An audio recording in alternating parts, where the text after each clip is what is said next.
আপনার নামটা একটু বলেন। আসসালামু আলাইকুম, আমার নাম মুসলিমা খাতুন, আমি ঝিনাইদহ জেলা থেকে এসেছি।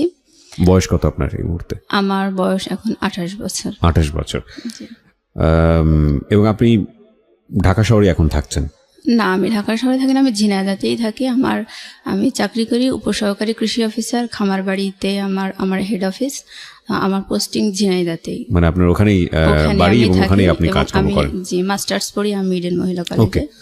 ইডেনে মাস্টার্স করছেন? জি, আমি মাঝে মাঝে আসি আর কি, চাকরির খাতিরে একটু কম আসা হচ্ছে। ওকে, ফাইন। আমরা একেবারে ছোটবেলা থেকে শুরু করতে চাই, যেখান থেকে আপনার মনে পড়ে। ছোটবেলা থেকেই, জন্ম থেকেই বলতে চাই, সেটা হচ্ছে আমরা 4 ভাই বোন। তো একদম প্রথমে একটা বোন হয় আমাদের, তো ও মারা যায়। যেদিন হয় সেই দিনই পরের দিন সকালে মারা যায়। তো ওই বোনটা মারা যাওয়ার প্রায় 2-2.5 বছর পর আমার বড় বোনের জন্ম। তো বড় বোন অনেক ফর্সা, সুন্দর, ও খুব আদরের। আর ওর 2.5 বছর পরে আমার জন্ম। এটা হচ্ছে 89 সাল, 25/12/89। তো আমার জন্মের কথা শুনে আমার বাবা চাইতো যে আমার জায়গাটাই, মানে আমি যেন ছেলে হই, এটা আমার বাবা চাইতেন। আচ্ছা। তো যখন আমার নানু বাড়ি হচ্ছে চুয়াডাঙ্গাতে, তা আমি যখন জন্মালাম আমার বাবাকে সংবাদ দেওয়া হলো ঝিনাইদহতে। তো আমার বাবা শুনলো যে মেয়ে হয়েছে। আমার বাবা যায়নি আমাকে দেখতে। তো আমার মা ওই সময় অনেক বেশি অসুস্থ ছিল, আর ডাক্তার আমার নানুকে বলল যে আপনার মেয়ে অনেক বেশি অসুস্থ বাচ্চা হওয়ার পরে, তো উনি যদি এখন বাবুকে বুকের দুধ খাওয়ায় তাহলে উনি আরও বেশি অসুস্থ হয়ে যাবে। আমি আসলে বুকের দুধ পাইনি কখনো। আমি আমার 4 ভাই বোনের মধ্যে আসলে খুব বেশি দুর্বল। তো ওইভাবে আমি 3-4 মাস নানু বাড়িতে থাকার পরে যখন বাসায় আসলাম, আমাকে আমার মা নিয়ে আসলো। আমি কখনোই বুকের দুধ পাইনি, আমাকে গরুর দুধ খাওয়ানো হতো। তো বাসায় আসার পরে আমার বাবা, আমি হয়েছি কালো, মানে খুব চিকন, খুব রোগা রোগা। আমার বাবার পছন্দ হয়নি। তারপরেও সে চাইতো যেন একটা ছেলে হয়। তো সেই হিসেবে আসলে তার মনটা খুব বিষণ্ণ ছিল। আর বারবার বলতো আমার আবারও মেয়ে হলো, আমার ঘর অন্ধকার হয়ে যাবে, আমি একটা ছেলে চাইতাম, এসব বলতো। যাই হোক, এইভাবেই আসলে শৈশব। আর যখন একটু বড় হয়েছি, নানু বাড়িতে আমার বড় বোনকে খুব বেশি ভালোবাসতো। তো আমার নানু মাঝে মাঝে, মানে আমাদের বাড়িতে, মানে ওই আশেপাশের মামা যারা আছে তাদেরকে মাঝে মধ্যে পাঠাতো, আর মামাকেও পাঠাতো, যে বলতো ওকে নিয়ে আয়, ওর নাম মেহজাবিন, বড় বোন, ওকে নিয়ে আয়, ও একটু বেরিয়ে যাক, ওকে অনেকদিন দেখিনি। এভাবে মামা আসতো, এসেই শুধু বলতো যে বুবু হচ্ছে মেহজাবিনকে নিতে এসেছি। তো ওকে নিয়ে যেত, আর আমি দাঁড়িয়ে দাঁড়িয়ে দেখতাম। ও আমার সামনে, ও ছোট, আমার 2.5 বছরের বড় আর কি। তো ও কাপড় চোপড় গুছায় নিয়ে আমার সামনে দিয়ে হাসতে হাসতে চলে যেত, আমি দেখতাম। আবার মাঝে মাঝে আমিও খুব শখ করে মানে যেতে চাইতাম ওর সাথে নানু বাড়িতে। তো গেলে মানে আমার নানা, খালা, মামা কেউ তেমন খুশি হতো না আমাকে, ওকে দেখে খুব খুশি হতো, কোলে নিত, আদর করতো, এরকম। আমাকে ওরকম করতো না। তারপর মানে আমরা গ্রামের দিকে থাকতাম, তো আমাদের বাসায় টেলিভিশন ছিল না। কিন্তু নানু বাড়িতে রঙিন টেলিভিশন ছিল, ডিশ লাইন ছিল। তো ওরা আমার খালামণি হচ্ছে আমার মামাতো বোনদেরকে নিয়ে, ওকে নিয়ে মানে টেলিভিশন দেখতো, কার্টুন দেখতো, হিন্দি ছবিতে নাচ গান এসব দেখতো। তো আমার মামাতো বোন টোন, ভাই, আমার বোন সবাই একসাথে নিয়ে, কিন্তু আমাকে ডাকতো না আমার ছোটো খালা। ঘরের দরজা বন্ধ করে দেখতো, আর যখন একটু জানালা খোলা থাকতো ওই জানালা দিয়ে আমি বাইরে দাঁড়িয়ে দেখতাম, মানে আমাকে ঢুকতেই দিত। আমার চেহারা দেখলে সবাই রেগে যেত, এরকম একটা অবস্থা। মানে আমার নানু বাড়িতে সবাই মানে সুন্দর চেহারার ভক্ত, এটাই আর কি। তো আমি ওরকম যখন দেখতাম, আমার খালা যখন দেখতে পেত যে আমি এভাবে টেলিভিশন দেখছি, ও রেগে যেত, বলতো এই যা যা, এখন টিভিতে কিছু হচ্ছে না, দেখার মতো কিছু হচ্ছে না, যা।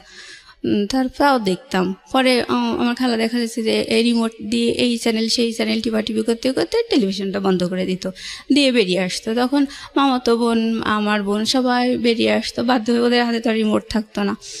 বেরিয়ে আসতো, বেরিয়ে আসার পরে খালা ঘরে চলে যেত, আর আমার ওই বোনেরা, ভাইরা সবাই মানে আমার সাথে খুব খারাপ ব্যবহার করতো, বলতে তুই গেলি কিসের জন্য, তোর কি না দেখলে হয় না, টিভিটা বন্ধ করে দিল, এরকম করে সবাই মানে খারাপ বিহেভ করতো। পরে আমার অনেক খারাপ লাগতো, আমি একা একা বসে থাকতাম। তারপর দেখা গেল যে 10 দিন 12 দিন পরে আমার বাবা আমাদেরকে নিয়ে আসতে যেত। তখন আমার নানি বলতো যে থাক মেহজাবিনকে যেতে হবে না, এরকম ওকেই আটকাতো। মানে সুন্দর যে সে তাকে আটকাতো। হ্যাঁ, আমার বড় বোনকে ওকে যেতে হবে না এরকম বলতো। তো আমাকে কেউ ওরকম বলতো না, আমি আমার বাবার সাথে চলে আসতাম বাড়িতে। মানে আমার শৈশবকালটা ঠিক এভাবেই কেটেছে। মানে আমি চেহারার কারণে আমার মাও আমার সাথে ভালো ব্যবহার করেনি। আমার মাকে দেখে আমার দুই বোন, ওরা, আমি কালো, আমার দুটো বোন সুন্দর, ওরা আমার মাকে দেখে আমারে ওরকম করে কথা বলতো, কালকুটি কালকুটি বলতো। এগুলো বলতে আসলে খারাপ লাগে। যাই হোক, আমার মার কাছে আমার মা ওইভাবে বলতে দেখে আমি কখনো আমার মাকে নালিশ করিনি যে আমাকে এভাবে কেন বলছে। আর বাবার কাছে নালিশ করতাম, আমার বাবা বলতো যে ওদেরকে বকা দিত, ভাই এভাবে বলিস কেন, যে মানুষকে কালো হয় না, আর তোমাদেরই তো মনে এভাবে বলো কিসের জন্য। কিন্তু আমার মা কখনো বলতো না। যাই হোক, এভাবে আসলে শৈশবকালটা কেটেছে।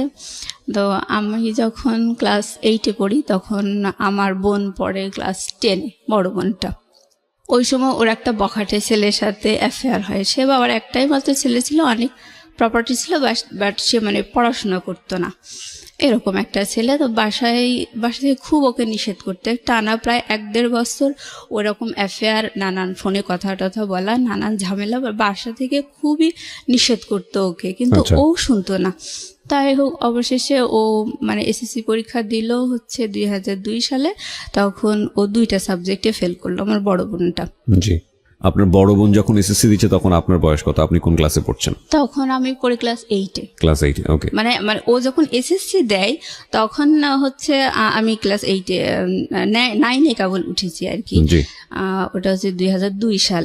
আচ্ছা। তো ও ফেল করার পরে মানে ওইভাবে ওর বয়ফ্রেন্ডকে নিয়ে নানান অশান্তি হচ্ছিল, বাসা থেকে নিষেধ করতে পারে।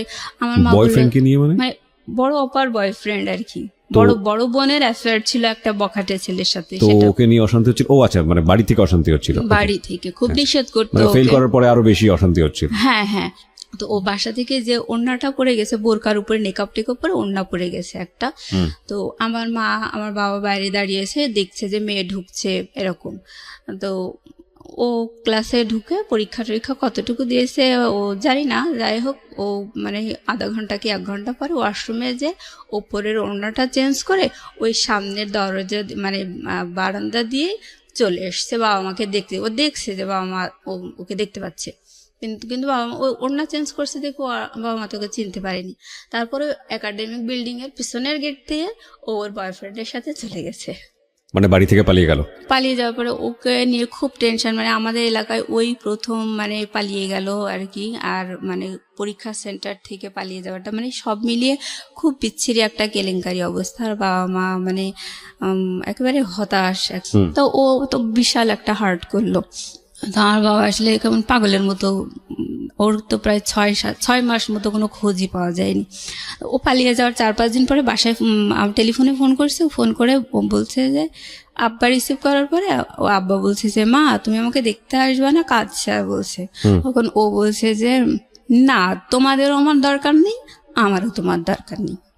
এভাবে বলার পরে বাবা ওর লাইন কেটে দিয়ে মানে আমার ও খোঁজই নাই। এবার 5-6 মাস পরে আমার বাবা বাধ্য হয়ে কেস করলো যে আমার মেয়েকে এরকম নিয়ে গেছে, নাবালক মেয়ে, আমি পাচ্ছি না। তারপর ওরা কেস করার পরে পুলিশের যে নানান হ্যারাসমেন্ট এগুলো ওরা শিকার হলে এগুলো পরে ওদেরকে পাওয়া গেল, ওরা আসলো আর কি। তখন আমার বাবা মেনে নিল ওকে। মেনে নিল? হ্যাঁ, মানে জামাই সহ মেনে নিল? হ্যাঁ, জামাই সহ মেনে নিল। তো যখন ওকে মেনে নিল, ও বাসায় আসলো, তখন ও 4 মাসের প্রেগনেন্ট। তখন ওর বেবি হলো 2004 সালে, আর ওকে ক্লাস 9-এ ভর্তি করে দিয়ে হলো 2005 সালে। ওই টিচারদেরকে বলে যে যাই হোক ভুল টুল করেছে, আপনারা আবার একটু শুরু করার ব্যবস্থা করেন। তো ওকে 9-এ ভর্তি করে দিল। ওর বেবিটা তখন বসতে শিখেছে। আর ওই 2005 সালে আমি এসএসসি ক্যান্ডিডেট। তো আমি ওর বাবুটাকে রাখি পড়াশোনা করে, আমার তো আর স্কুল নেই।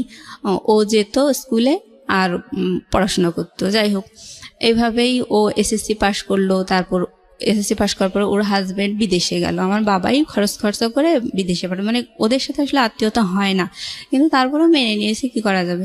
এই ফাঁকে 2 বছর ছিল ওর হাজব্যান্ড বিদেশে, ও এই ফাঁকে ইন্টারমিডিয়েটটা পাশ করলো। আচ্ছা। পাশ করার পরে ইডেন মহিলা কলেজে অ্যাডমিশন দিল। ও হচ্ছে ইকোনমিক্সে চান্স পেল। চান্স পাওয়ার পরে ও যখন মানে স্কুলে থাকতে প্রাইভেট পড়তো, তখন ওর সাথে আরও কয়েকটা ওর ফ্রেন্ডও প্রাইভেট পড়তো। আমরা সবাই গার্লস স্কুলে পড়ছি, বাট বয়েজ স্কুলটা পাশেই ছিল। বয়েজ স্কুলের কিছু ফ্রেন্ড ওর সাথে প্রাইভেট পড়তো। ওখানে একটা ছেলে ওরই ক্লাসমেট ওকে খুব পছন্দ করতো ওই সময়, যখন ওরা হাজব্যান্ডের সাথে ওর অ্যাফেয়ার ছিল। তো ওই ইডেনে চান্স পাওয়ার পরে ওই ভাইয়াটা বললো যে দেখ, সেই সময় আমি তোকে খুব পছন্দ করতাম, তোকে এখনও আমি পছন্দ করি। এটা বলার পরে ও দেখলো যে না, আসলে ও একটু বল পেলো। হ্যাঁ, আর ইডেন কলেজে চান্স পাওয়ার পরে ও দেখলো তো এটা একটা অন্যরকম জগৎ। ও একদম গ্রাম লেভেলে বিয়ে করছিল, মানে তখন আর ওর ফ্রেন্ডটা এরকম বললো যে আমি তোকে এখনও পছন্দ করি। তখন ও একটু মানে ভরসা পেল। তারপর ওর হাজব্যান্ডকে ডিভোর্স দিয়ে দিল। দেওয়ার পরে মানে ওই ভাইয়াটার সাথে ওর রিলেশন শুরু। এই পর্যন্ত আমি ওর গল্পটা থামাতে যাচ্ছি, তারপর আমি আমার গল্প বলছি। আমি 2005 সালে এসএসসি পাশ করার পরে আমার বাবা আমাকে খুলনাতে কৃষি ডিপ্লোমা ভর্তি করে দিল। জি। তো আমি আমার বোন যখন পালিয়ে গিয়ে বিয়ে করছিল, তখনই আমি মানে বাবা মায়ের এরকম মানসিক অবস্থা দেখে খুব চারিদিকে মান সম্মানের একটা বিচ্ছিরি হ্যারাস, এই কারণে আমি মানে খুব ডিটারমাইন্ড হয়েছিলাম ওই সময় যে আমি কখনো পালিয়ে গিয়ে বিয়ে করব না, প্রেম করব না। এই আমার বাবা মাই আমাকে আশীর্বাদ করে ভালো ছেলে দেখে বিয়ে দেবে, এরকম একটা ইচ্ছে ছিল। ওকে। তো আমি যখন ডিপ্লোমা সেকেন্ড ইয়ারে পড়ি, তখন আমার বাবা আমাকে একটা বিয়ে ঠিক করেছিল। সেই ছেলেটা ঢাকাতেই ছিল, সেটা মিডিয়াতে এটিএনে মানে আর কি চাকরি করতো, প্লাস দু একটা ওই নাটক টাটক নির্মাণ করতে, এরকম একটা। তো সেই ছেলেটা আমাকে দেখে পছন্দ করছিল, বাট তার পরিবার আমাকে পছন্দ করেনি। ওকে। এই তো এখানে আর হলো না। আমার মায়ের একটা স্বভাব আমি বলতে চাই যে উনি খুব আগাম গল্প করা পছন্দ করে, আগে আগে গল্প করে, আর সে কখনো নিজের দোষগুলো ধরে না। আর যখন মানে আমি জাস্ট বলছি, এগুলো আমার নিন্দা বলছি না, আমি সারা জীবন এরকমই দেখে আসছি। তো কখনো নিজের দোষ ধরে না। ইভেন যদি তার নিজের দোষ ধরা হয়, তখন সে এতটাই আগুন হয়ে যায় যে মানে উল্টা সে আরো বদনাম দেয়, মানে মিথ্যা একটা বদনাম দিয়ে থামানোর চেষ্টা করবে, এইভাবে এরকম। আর আমার বাবা হচ্ছে কি, উনি খুব কেয়ারলেস সংসারের প্রতি। সে বাইরে মানে অন্যদের কাছে সে উদার হওয়া পছন্দ করে, সম্মানিত হওয়া পছন্দ করে, বাট সে পরিবারের প্রতি খুব কেয়ারলেস, এরকম। তো আমার বাবা যখন আমার ওই বিয়েটা ঠিক করলো, তখন আমাকে থার্ড ইয়ারে আমি পড়ি, প্রায় থার্ড ইয়ারেই উঠেছি ওই সময়। তো আমার বাবা আমাকে টাকা দিয়ে আসতে গেছে, হোস্টেল খরচ দিয়ে আসার সময় আমার বাবা বলছে যে তোমার থার্ড ইয়ার মানে 6th সেমিস্টারে উঠবো আমি ওই সময়। আমার বাবা বলছে তোমার 6th সেমিস্টারে ওঠার আগ দিয়ে যদি বিয়ে হয়ে যেত তাহলে খুব ভালো হতো। আমি বলছি কেন? তো বলছে যে তাহলে টাকাটা ওই তারেক দিত, মানে আমার যে ছেলের সাথে বিয়ে ঠিক হয়েছে ওই ছেলেটার নাম হচ্ছে তারেক। এখন বলছে তাহলে ও তোমার ভর্তি খরচটাও তারেক দিত। মানে আমার বাবা সবসময় চাই যে অন্যরা কষ্ট করুক, যাই করুক, কোনোভাবে কাজটা কমপ্লিট হয়ে যাক, আমি ঝামেলামুক্ত হয়ে যাই, এরকম একটা মেন্টালিটি। বদনাম না, আমরা সব ভাই বোনই এরকমই দেখে আসছি। তো যাই হোক, বাবা বড় বোনকে বেশি ভালোবাসতো, ওর প্রতি একটু যাই হোক। আচ্ছা, আমি এখন বলছি যে আমি আমার বাবাকে বললাম যে তুমি তাহলে ওই কথা কেন বলছো, সেমিস্টার ফি অনলি 2500 টাকা, আর তুমি বিয়ের অ্যারেঞ্জ তো অনেক বেশি হয়, তো তুমি এই কথা কেন বলছো? 2500 টাকা তুমি দিতে পারবে না, এটা কি?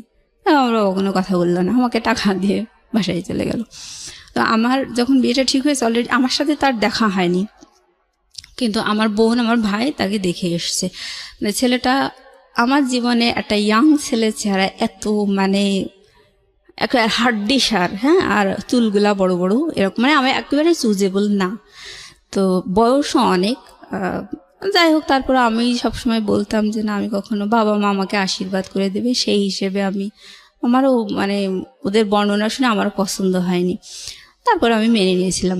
তো যাই হোক, আমার মা মানে আমার সাথে দেখা সাক্ষাৎ, আমার ওই পাত্রটার সাথে দেখা সাক্ষাৎ হওয়ার আগেই আমার মা আমাদের পাড়া প্রতিবেশী, আত্মীয় স্বজন সবার কাছে বলে বেরিয়েছে মেয়েকে মিডিয়ার একটা ডিরেক্টরের সাথে বিয়ে দিচ্ছি। এইভাবে বিশাল গল্প করে, মানে আমি কলেজেই আসি, আমি কিছুই জানি না। তারপর কিছুদিন পর আমার বাবা বলতেছে, তোমাকে তো ওই পাত্রপক্ষের থেকে দেখতে আসবে, তুমি বিয়ে তো হয়েই যাবে, তুমি তোমার লাগেজপত্র সব গুছাই নিয়ে প্রিন্সিপাল স্যারকে বলবা যে তোমার বিয়ে হয়ে যাবে, তুমি যে আমার বিয়ে হয়ে যাবে, আমি ঢাকায় ট্রান্সফার হয়ে যাব, আমার জন্য টিসি রেডি করবেন, এটা তোমার প্রিন্সিপালকে বলে তুমি জিনিসপত্র গুছাই নিয়ে চলে আসবা।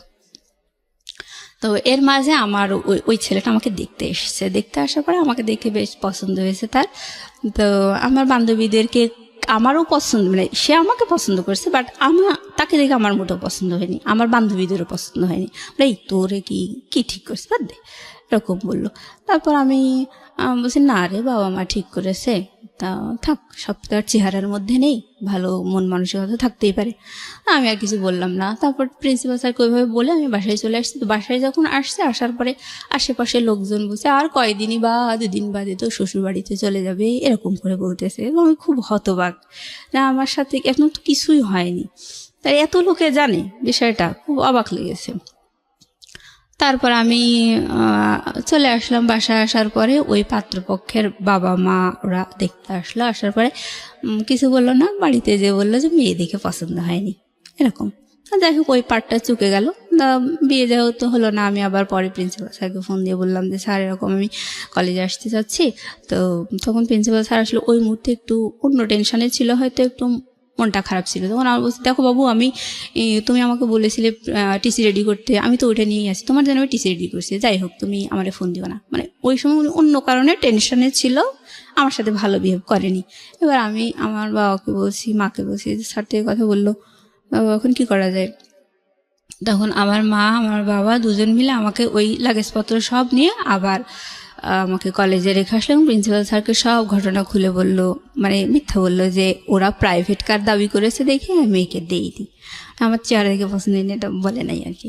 মানে আপনার চেহারা দেখে পছন্দ করেনি? না না, যে ছেলেকে আপনি পছন্দ করলেন না, সেই ছেলে আপনার চেহারা দেখে পছন্দ করলো না? হ্যাঁ হ্যাঁ। ওকে, ছেলেটা মিডিয়াতে কাজ করতো? ছেলেটা আমাকে পছন্দ করেছে, ছেলেটার পরিবার আমাকে ছেলেটা পছন্দ করেছে, ছেলেটার পরিবার আপনাকে পছন্দ করেন। আচ্ছা, তো ওই পার্ট চুকে গেল আমার। তো আমি ফাইনাল ইয়ারে যখন, তখন আমার বাবা আরো একটা বিয়ে ঠিক করলো। তো ওই ছেলেটা ছিল এসএসসি পাস করে মানে প্রাইভেট পলিটেকনিক থেকে ডিপ্লোমা একটা সেমিস্টার পড়ে বাদ দিয়ে দিয়েছে পড়াশোনা, এরকম একটা ছেলের সাথে। তবে সেই ছেলেটা খুবই সুদর্শন, আমার গল্প শোনা আর কি, আমি দেখিনি। তো ওরকম একটা ছেলের সাথে আমার বাবা আমাকে বিয়ে দেওয়ার জন্য নানু বাড়িতে মতামত দিয়ে আমাকে নানু বাড়িতে নিয়ে গেল দেখানোর জন্য। পরে ওই ছেলের পরিবারও আমাকে দেখে পছন্দ করেনি। তো যাই হোক, ওইটাই শেষ। তারপর আমি ডিপ্লোমা শেষ করে আমি বাসায় চলে এসেছি, চাকরির জন্য পড়াশোনা করতেছি এরকম। এই যে আপনাকে দেখে দেখে পছন্দ করতো না, আপনার ভিতরে ফিলিংটা কি হতো? মানে খারাপ লাগতো না? মানে কনফিডেন্স কমে যেত না? খারাপ লাগতো বলতে কি, মানে আমি সবসময় চাইতাম আমার বাবা আমাকে অবশ্যই একটা ভালো শিক্ষিত একটা চাকরিজীবী ছেলে দেখে বিয়ে দেবে। মানে আমার বড় বোন যেমন একটা বখাটে ছেলের সাথে বিয়ে করেছে, ওরকম মানে বাবা মায়ের রুচিতে সাধারণত এরকমই হয়, ভালো ছেলে দেখেই তো বাবা মা বিয়ে দেয়। তো আমি যখন ডিপ্লোমা পড়তাম তখন কিন্তু আমি আমার ক্লাসমেট প্লাস আমার মানে আমার সিনিয়র যারা বড় ভাইটাই ছিল, মানে ওরকম সব মিলে আমি যদি প্রেম করতাম, আমার চেহারা দেখে আমি 30টারও বেশি প্রেম করতে পারতাম। মানে এরকম এতগুলো আমি প্রপোজাল পেয়েছি। বাট আমার সবসময় মানে ভালো লাগা ছিল সেটা হচ্ছে যে আমি কখনো আমার সম কোয়ালিটির ছেলে বিয়ে করব না, এটা একটা কথা। আর একটা হচ্ছে আমার বাবা মা দেবে এবং আমাকে ভালো শিক্ষিত এবং চাকরিজীবী ছেলে দেখে বিয়ে দেবে, যাতে সমাজে আর 10 জন বলে যে না জামাইটা ভালো হয়েছে, ওই আগের মতো ওরকম 3rd গ্রেডেড হয়নি, এরকম একটা আমার শখ ছিল। তো যাই হোক, আমার বাবা মা কিন্তু খুব লো কোয়ালিটির ছেলে দেখেই কিন্তু 2বার আমার বিয়ে ঠিক করেছে। একটা এসএসসি পাস আর একটা হচ্ছে ওই যে প্রডিউসার ছিল, উনি কিন্তু ওনার অনেক এজ ছিল, ওনার যে কোয়ালিফিকেশন কি, কখন কত সালে এসএসসি পাস, এগুলো সে কিছুই বলতো না, মানে বয়সটা ধরা পড়ে যাবে দেখে। তো যাই হোক, ওনারটা জানা যায়নি।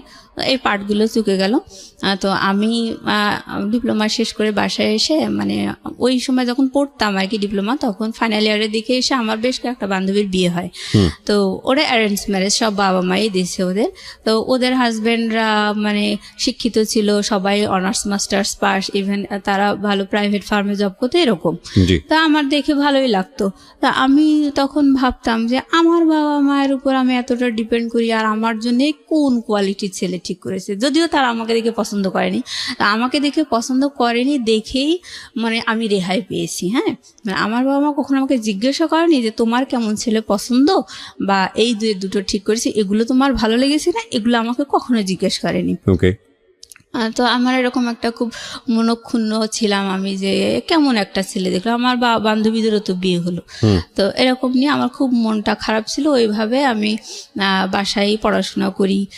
আর আমার স্বভাবটা হচ্ছে আমি কখনো বেশি কথা বলি না, চুপচাপ থাকতে আমার ভালো লাগে। আর আমার ছোট বোনটা কিন্তু অনেক চালাক, ওকে একটা অন্যায় কথা বললে ও দেন অ্যান্ড দেন মানে ওটা একদম মানে রিয়েল অ্যান্সার যা হওয়া উচিত সেটা দিয়ে দেয়।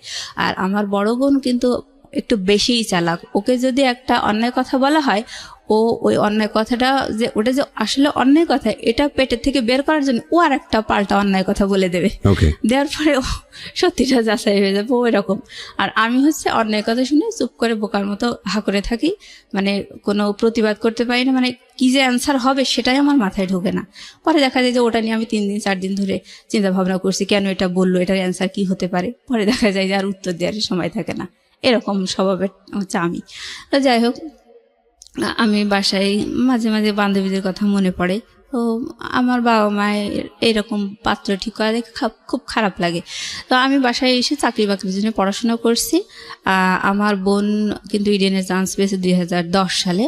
আমিও ডিপ্লোমা শেষ করে আমার রেজাল্ট বেরিয়েছে 2010 সালে। ওরা আমার রেজাল্টের মানে 1 সপ্তাহ তফাৎ আর কি। তো ও ইডেনে চান্স পেয়েছে, ও খুব আনন্দে আছে। আমিও চাকরি মানে আমার ডিপ্লোমাতে আমি ফার্স্ট ক্লাস পেয়েছি, আমিও খুব আনন্দে আছি। কারণ বাবা মায়ের সিদ্ধান্ত হচ্ছে যে আমার মেয়েকে যেহেতু দেখে 2 পাত্র পছন্দ করেনি, আমি চাকরি বাকরির ব্যবস্থা করব, চাকরি দেবো, তারপরে মেয়েকে বিয়ে দেবো। তখন মানে এটা আমার বাবা মায়ের সিদ্ধান্ত। আপনাকে চাকরি দিবেন নাকি জামাইকে? না, আমাকে। জামাই তো নাই তখন, তো কোনো জামাই মানে এরকম হয় না ছেলে বেকার তাকে বিয়ে দিয়ে দিল এবং চাকরি দিয়ে দিল? না, ওরকম না, আমাকে এস্টাবলিশ করবে এরকম, মানে আমাকে দেখে তো পছন্দ করে না এই জন্য আমাকে এস্টাবলিশ করতে চাইতো। তো আমি সেই আশা নিয়ে পড়াশোনা করছি। তো ওই সময় আমাদের বাসার পাশে একটা ভাইয়া ভাড়া থাকতো, উনি এনজিওতে চাকরি করতো আর হচ্ছে একটা ন্যাশনাল ইউনিভার্সিটিতে পড়তো, অনার্স কমপ্লিট করে মাস্টার্স সে পড়তো প্লাস চাকরি করতো। আর আশেপাশে মানে সে টিউশনিও করতো, সে আমাদের এলাকার ছেলে না, বাইরের। তো যাই হোক, ওই ভাইয়াটার সাথে আমাদের খুব ভালো, আমাদের পারিবারিক মানে প্রাইভেট পড়াতে তো খুব ট্যালেন্ট ছেলে ছিল। আমার মাই বলেছিল যে আমার মেয়ে এরকম চাকরির পরীক্ষা দেবে, ওর জন্য একটু পড়াশোনার ব্যবস্থা। উনিও আবার বিভিন্ন চাকরির পরীক্ষা টরীক্ষা দিত। তো বিভিন্ন ছেলেদেরকে ওরকম প্রাইভেট পড়াতেন। তা আমার মাও শুনলো, শোনার পরে ওনাকে বললো যে বাবা আমার মেয়ে তো এরকম ডিপ্লোমা কমপ্লিট করে বাসায় এসছে, ও তো চাকরি পরীক্ষা দেবে, তুমি যদি বাবা একটু পড়াই দিতে তাহলে ভালো হতো। চাকরির পরীক্ষায় কী আসবে কি না আসবে ও তো কিছু জানে না। বলে আচ্ছা ঠিক আছে আন্টি। তারপর ও আমাদের বাসায় আসতো, ভাইয়াটা, ওনার নাম হচ্ছে টুটুল। তো বাসায় এসে আমাকে পড়ানোর পরে মানে আমি উনি বেশ মাস 2 পড়ানোর পরে আমি প্রথম ধান গবেষণা ইনস্টিটিউটে চাকরির পরীক্ষা দিই।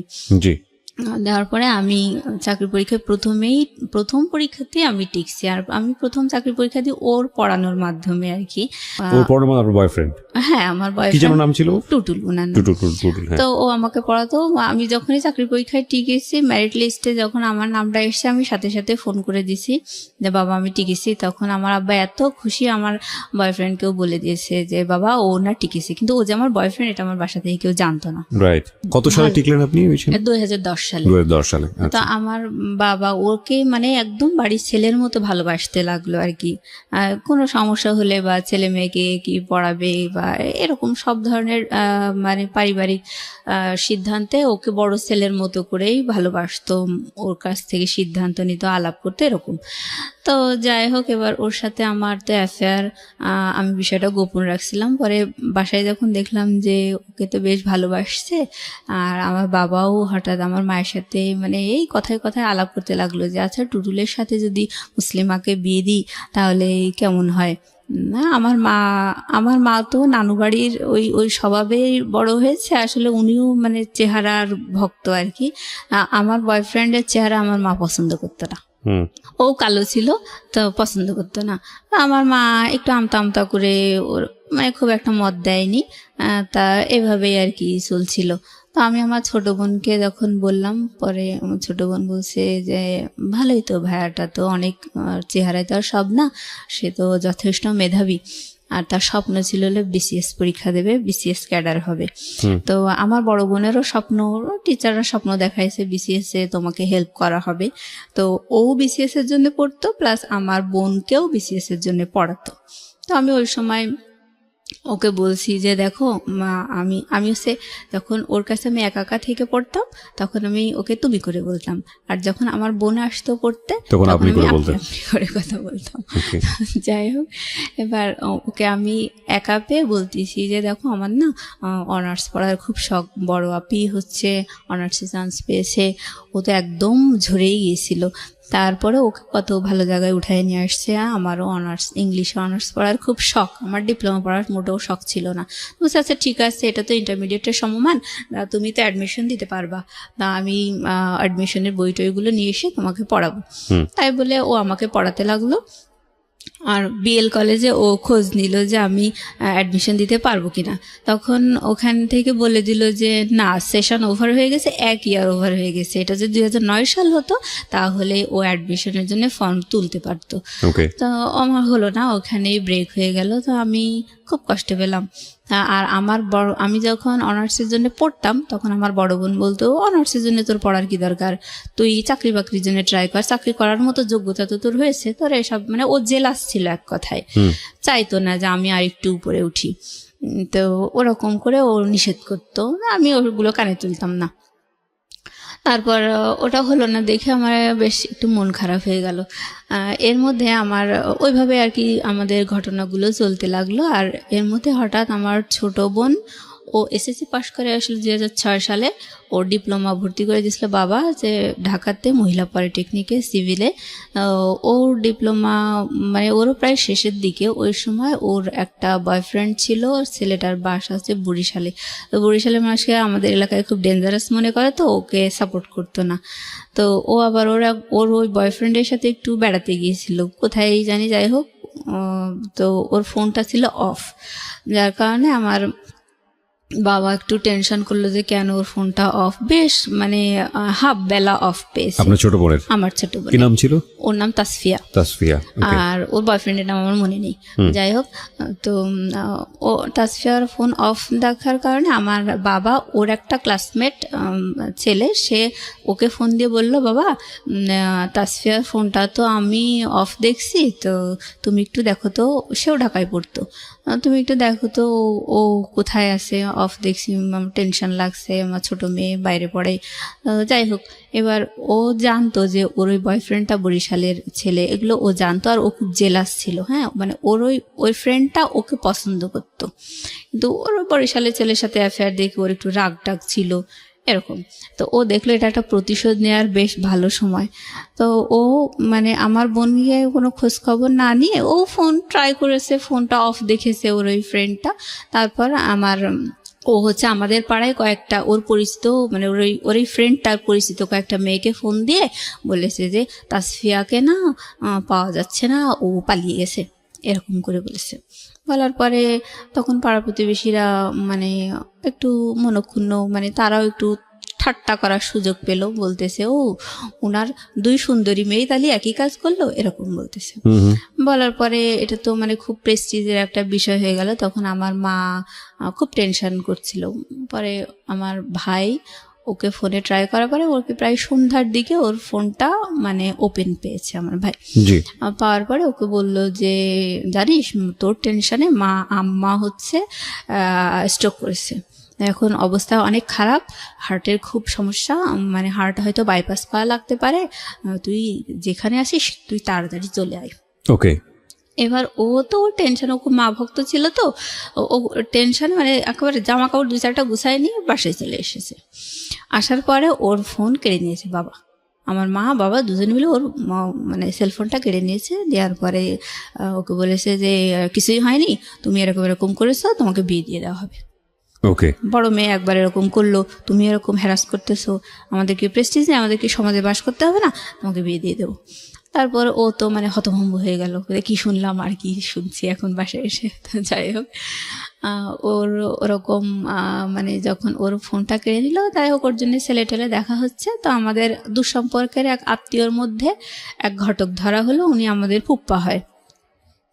তো ওই ফুপ্পা একটা মানে ওই ফুপ্পা আর ওনার ভাইরা ভাই, মানে দুই ফুপ্পা আর কি। তো ছোট ফুপ্পাটা একটা ভালো পাত্র নিয়ে আসলো। সেই ছেলে হচ্ছে ঢাকা ইউনিভার্সিটি থেকে অনার্স মাস্টার্স করা, মনে হয় ম্যানেজমেন্ট নাকি, সাবজেক্টটা মনে নেই। উনি অগ্রণী ব্যাংকের সিনিয়র অফিসার ছিলেন ভাইয়াটা, প্লাস বিসিএস এর ভাইবা দেবে এরকম একটা পর্যায়ে ছিল। আর ওনার বাবা মা কেউ নেই। উনি বলতো যে আমি আমার ওয়াইফকে দিয়ে চাকরি করাবো না, আমি সংসার করাবো, তবে আমি একটা ভালো মেয়ে চাই, এরকম একটা সুন্দর মেয়ে চাই। তো যাই হোক, ওদের ঘর বাড়ি ভালো ছিল না। ওনার ভাই ওনাকে পড়াতো, পাত্রের ভাই আর কি। তো ওনার বড় ভাই এসে আমার বোনকে দেখে গেল, খুব পছন্দ হলো। তো ওই আমার ওই দুই ফুপ্পার মধ্যে যে বড় ফুপ্পা, সেই হচ্ছে আসল ঘটক। উনি বলল কি, ওই ফুপ্পার হচ্ছে ভাগ্নে মানে পাত্র আর কি, উনার পছন্দের পাত্র। মানে উনি বললো যে আমার হাতেও একটা পাত্র আছে, সেটা আমার ভাগ্নে হয়। তো সে হচ্ছে সিভিল ইঞ্জিনিয়ার, তো সেও ডিপ্লোমা ইঞ্জিনিয়ার, কিন্তু আপনার মেয়ে তো ডিপ্লোমা ইঞ্জিনিয়ার, তার তো একটা বিএসসি ইঞ্জিনিয়ার দেওয়া উচিত, এবং সেও তো ওরকমই চায়। আর এই পাত্রের কথা বাদ দেন ভাই, কারণ বাড়িঘর দূর থাকার তো দরকার আছে, ওদের তো টয়লেট বাথরুমও ভালো না। এরকম করে মানে ওই পাত্রটাকে হটানোর চেষ্টা করলো। হ্যাঁ, ও চাইতো যে ওনার ভাগ্নেটার সাথে আমার বোনের জন্য বিয়ে হয়। তো আমার বাবা মা ওই অত ভালো একটা কোয়ালিফাইড ছেলেকে ডিনাই করে দিল আমার ওই ফুপ্পাটার, বড় ফুপ্পাটার কথা শুনে। তারপরে ওই ডিপ্লোমাধারী ওই ছেলেটার সাথে, ওনার ভাগ্নে আর কি, ওনার সাথে আমার বোনের বিয়ে ঠিক করলো। তখন আমার বোন একেবারে তেলে বেগুনে জ্বলে উঠলো, বলে হ্যাঁ আমাকে এত ভালো ছেলের সাথে, মানে ওই ছেলের সাথে আমাকে বিয়ে দিতে হবে, আর না দিলে আমাকে বিএসসি ইঞ্জিনিয়ারের সাথে বিয়ে দেবে, আমি ডিপ্লোমা ইঞ্জিনিয়ার, আমি বিএসসি ইঞ্জিনিয়ার বিয়ে করবো। তখন আর ও বারবার আমার মাকে রিকোয়েস্ট করতো, না বিয়ে দিয়েন না, আমি যাই হোক এসব আর কিছু করবো না, আমার খুব শখ, আমি চাকরি বাকরি করবো, এরকম বলার পরে আমার মা ওকে বকাঝকা দিয়ে, হ্যাঁ তুই আমার প্রেস্টিজের উপর উঠেছিস, তোকে বিয়ে দিয়ে দেবো, তোকে বিশ্বাস করা যায় না, এভাবে বললো। বলার পরে ওকে মেরে ধরে আর কি এক কথায় বিয়ে দিয়ে বললো, আমি যে ছেলের সাথে পালিয়ে গেছি তার সাথে না দিয়ে অন্য কারোর সাথে দিচ্ছেন কেন, এভাবে যখন বললো, আমার মা তখন ওকে 2-4টা থাপ্পড় দিল। দেওয়ার পরে বললো, এই তুই গেছিলি কিসের জন্য, পালিয়ে গেছিলি কিসের জন্য, এভাবে বললো। বলার পরে ওর মারধর খেয়ে বিয়েতে রাজি হয়ে গেছে আর কি। তারপর ওটা ওই পর্যায়ে আছে যে ওর বিয়েতে ও রাজি হয়ে গেছে। এইবার আমার বড় বোন, ওরটা তো বললাম যে ও বাবা মায়ের মান সম্মান হানি করছে, তারপরেও ওকে এভাবে নিয়ে আসা হয়েছে, ওকে এস্টাবলিশ করার চেষ্টা করা হয়েছে। আমার ওই বড় বোন আমার বাবা মাকে বুদ্ধি দিল যে দেখো, মুসলিমার চেহারা তো এর আগে 2 পাত্র দেখে কেউ পছন্দ করেনি, তা এখন যদি তাসফিয়ার বিয়ে দিয়ে দাও, তাহলে ওকে বিয়ে দেওয়া কিন্তু অনেক টাফ হয়ে যাবে, কারণ ওরে দেখে তো কেউ পছন্দ করে না।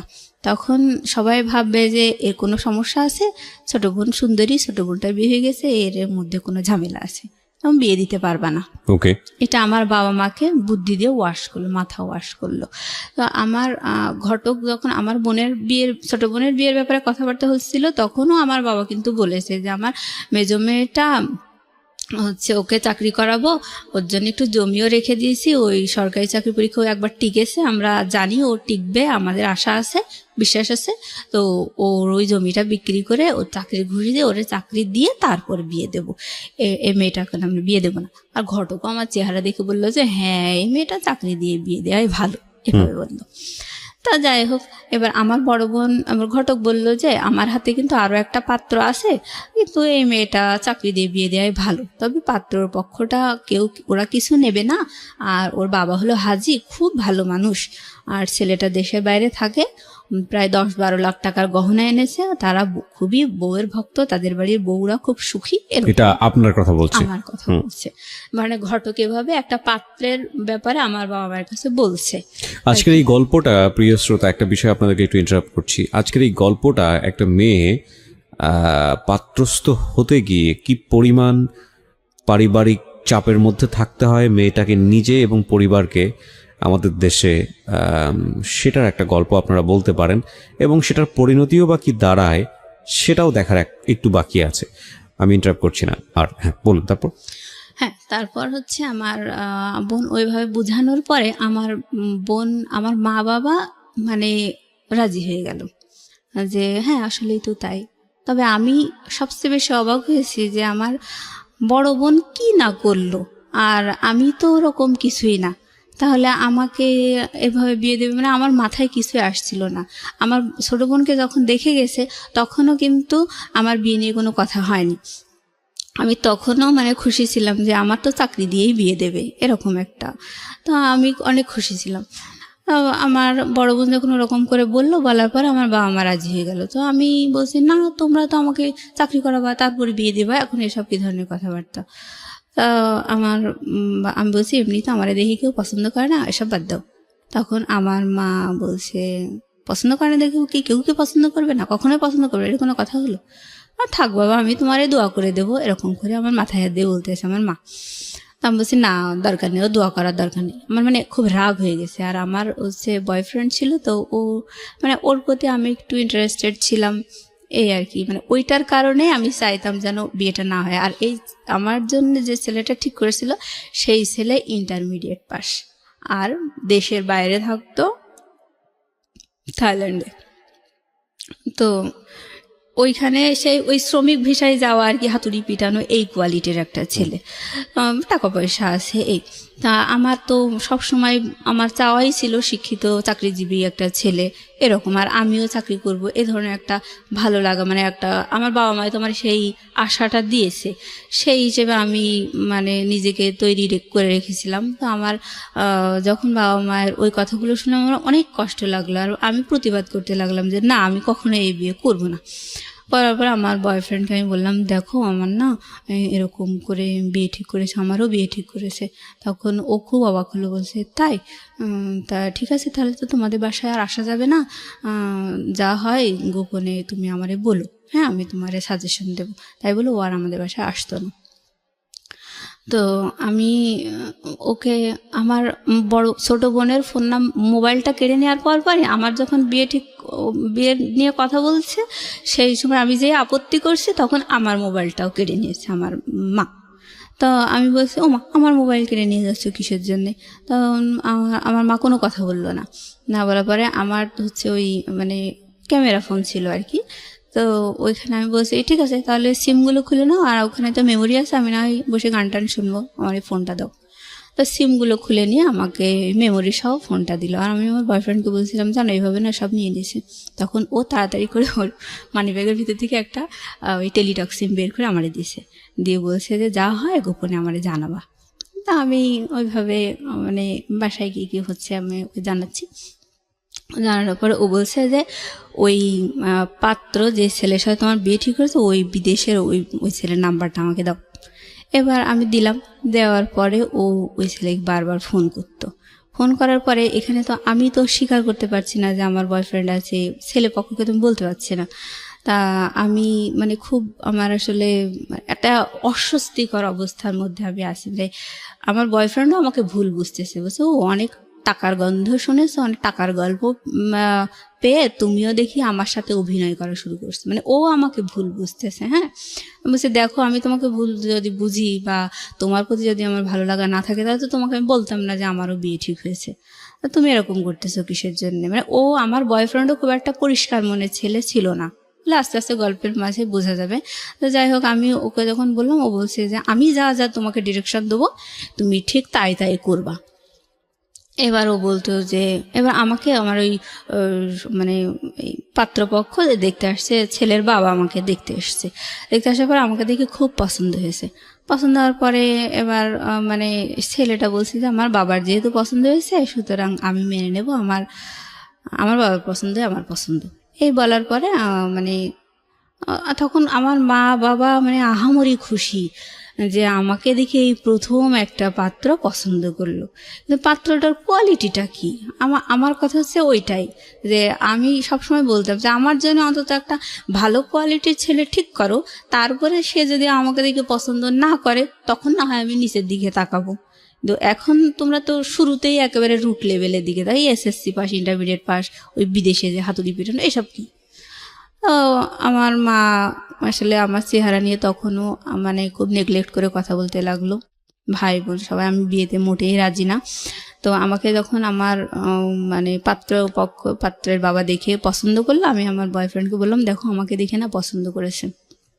এখন তো মানে আমার কি ভালো লাগে কি না লাগে এটা তো আমার বাড়ি থেকে কেউ শুনতে চাচ্ছে না, মানে ওরা মনে করছে এটা পরম সৌভাগ্য। আর মানে এতগুলো চেষ্টার পরে যদি এরকম একটা সম্বন্ধ হয়ে যায় শেষ পর্যন্ত, সেটা আসলে সৌভাগ্যই ফ্যামিলির জন্য। হ্যাঁ হ্যাঁ, কিন্তু মানে আমার ফ্যামিলি কখনোই কিন্তু আমার চাওয়া পাওয়াগুলো শোনেইনি, মানে মূল্যায়নই জি, করেনি, আমরা সেটা জানতেই বুঝতেই পারছি। চায়নি। ধারাবাহিকভাবে যাই একটু সামনের দিকে। তারপর তো এইটাও তো বয়ফ্রেন্ডকে বললেন, টুটুলকে বললেন। হ্যাঁ, টুটুলকে বলার পরে ও বলতেছে যে ঠিক আছে, যা যা হয় তুমি আমারে জানাও। এবার হচ্ছে আমি বলছি যে ঠিক আছে, আচ্ছা আমি তোমারে জানানোর চেষ্টা করব বলে আমি আমাদের বাসা থেকে মানে একটা বাড়ি থেকে দুধ নিয়ে আসতো। হ্যাঁ, তো আমি যাইতাম ওই দুধ নিয়ে আসার জন্য, মানে রেগুলার নিত আর কি।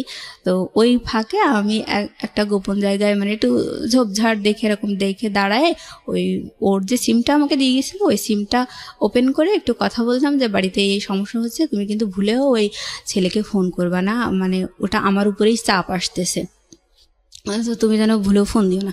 কিন্তু ও বারবার ফোন দেয় আর বলে যে মেয়ের সাথে আপনার বিয়ে ঠিক হয়েছে, ওই মেয়ের কাছ থেকে সরে যান, এই সে এরকম বলে।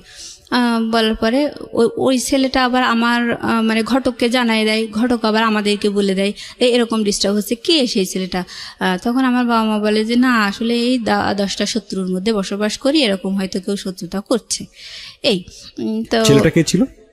ছেলেটা মানে মানে যে ইনফর্ম করতো আপনার সম্পর্কে? ওটা আমার বয়ফ্রেন্ড আর কি। মানে টুটুলি তো ছিল? হ্যাঁ, টুটুলি ছিল। এটা করে যাতে করে ভাঙা যায় আর কি বিয়েটা।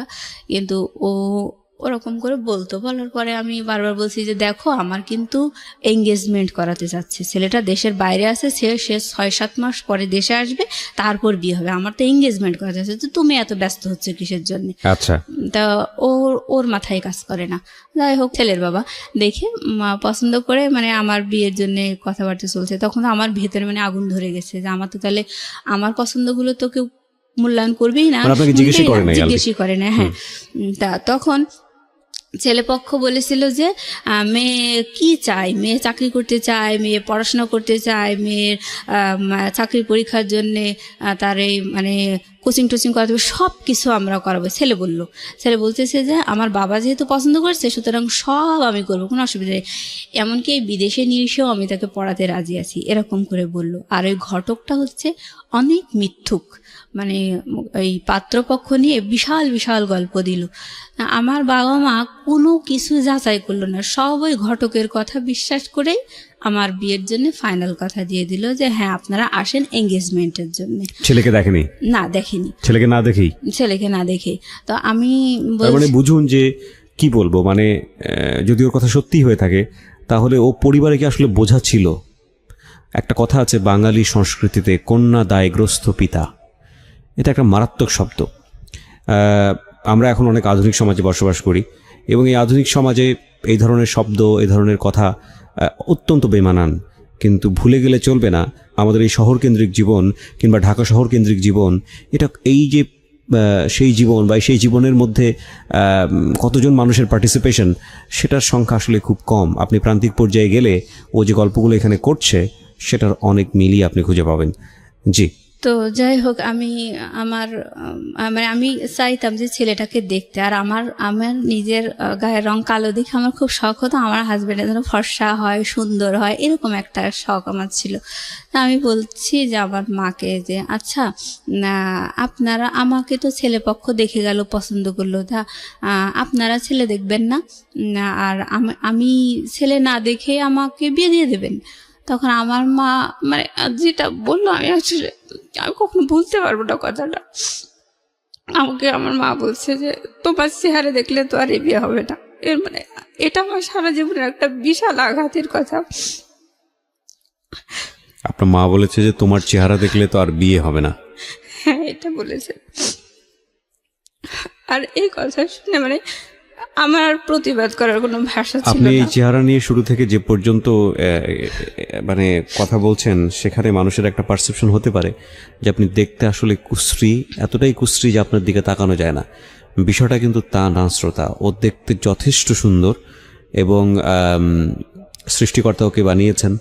সৃষ্টিকর্তা প্রত্যেককেই কোনো গুণ দিয়ে দুনিয়াতে পাঠান, সুতরাং কোনো সৃষ্টিকেই অসুন্দর বলার কোনো সাহস ধৃষ্টতা আমাদের কারোরই থাকা উচিত নয়। তারপরেও যদি গড়পরতা চোখে যদি আমরা বলার চেষ্টা করি যে একটা মানুষ দেখতে কীরকম, সাদা না কালো, সুন্দর না কুশ্রী, সেই জায়গাটা থেকেও মোটেও কুশ্রী নয়। আপনি অনুমতি দিলে আমি অনুষ্ঠানের কোনো একটা সময় আপনার একটা ছবি আমরা আমাদের ফেসবুকে বা ইউটিউবে দিব, সেখানে যদি আপনার অনুমতি থাকে। হ্যাঁ ইনশাল্লাহ, অবশ্যই। কারণ আমি চেহারা নিয়ে যতটা আমি নেগলেক্টেড হয়েছি না কেন, আমি কখনো আমি নিজেকে ভাবতাম না যে আমি আসলেই কুৎসিত। এটা আপনি আমি কখনো কখনো ভাবতেন না? আচ্ছা। তো আমার মায়ের কথাটা শুনে এতটা কষ্ট লাগলো, মানে আমি চুপ করে মানে কিছু বলিনি, না বলে আমি রুমে গিয়ে মানে উপর হয়ে শুয়ে কাঁদছি, মানে ভুলতে পারছি না কথাটা। তারপর এভাবে আসলে বলার পরে বেশ কয়েকদিন ধরে আমি বারবারই মানে বিয়ের জন্য আপত্তি করছি। মানে আমার খুবই শখ, মানে মাই হার্ট অ্যান্ড সোল, আমি চাইতাম আমার হাজব্যান্ডের জন্য ভালো শিক্ষিত চাকরিজীবী, মানে একেবারে প্রাণের দাবি মতো। তো আমি সবসময় বলছি যে ও কেমন ছেলে ঠিক করেছে, আমার পছন্দ না, ও বিদেশে থাকে, কেমন শিক্ষিত না।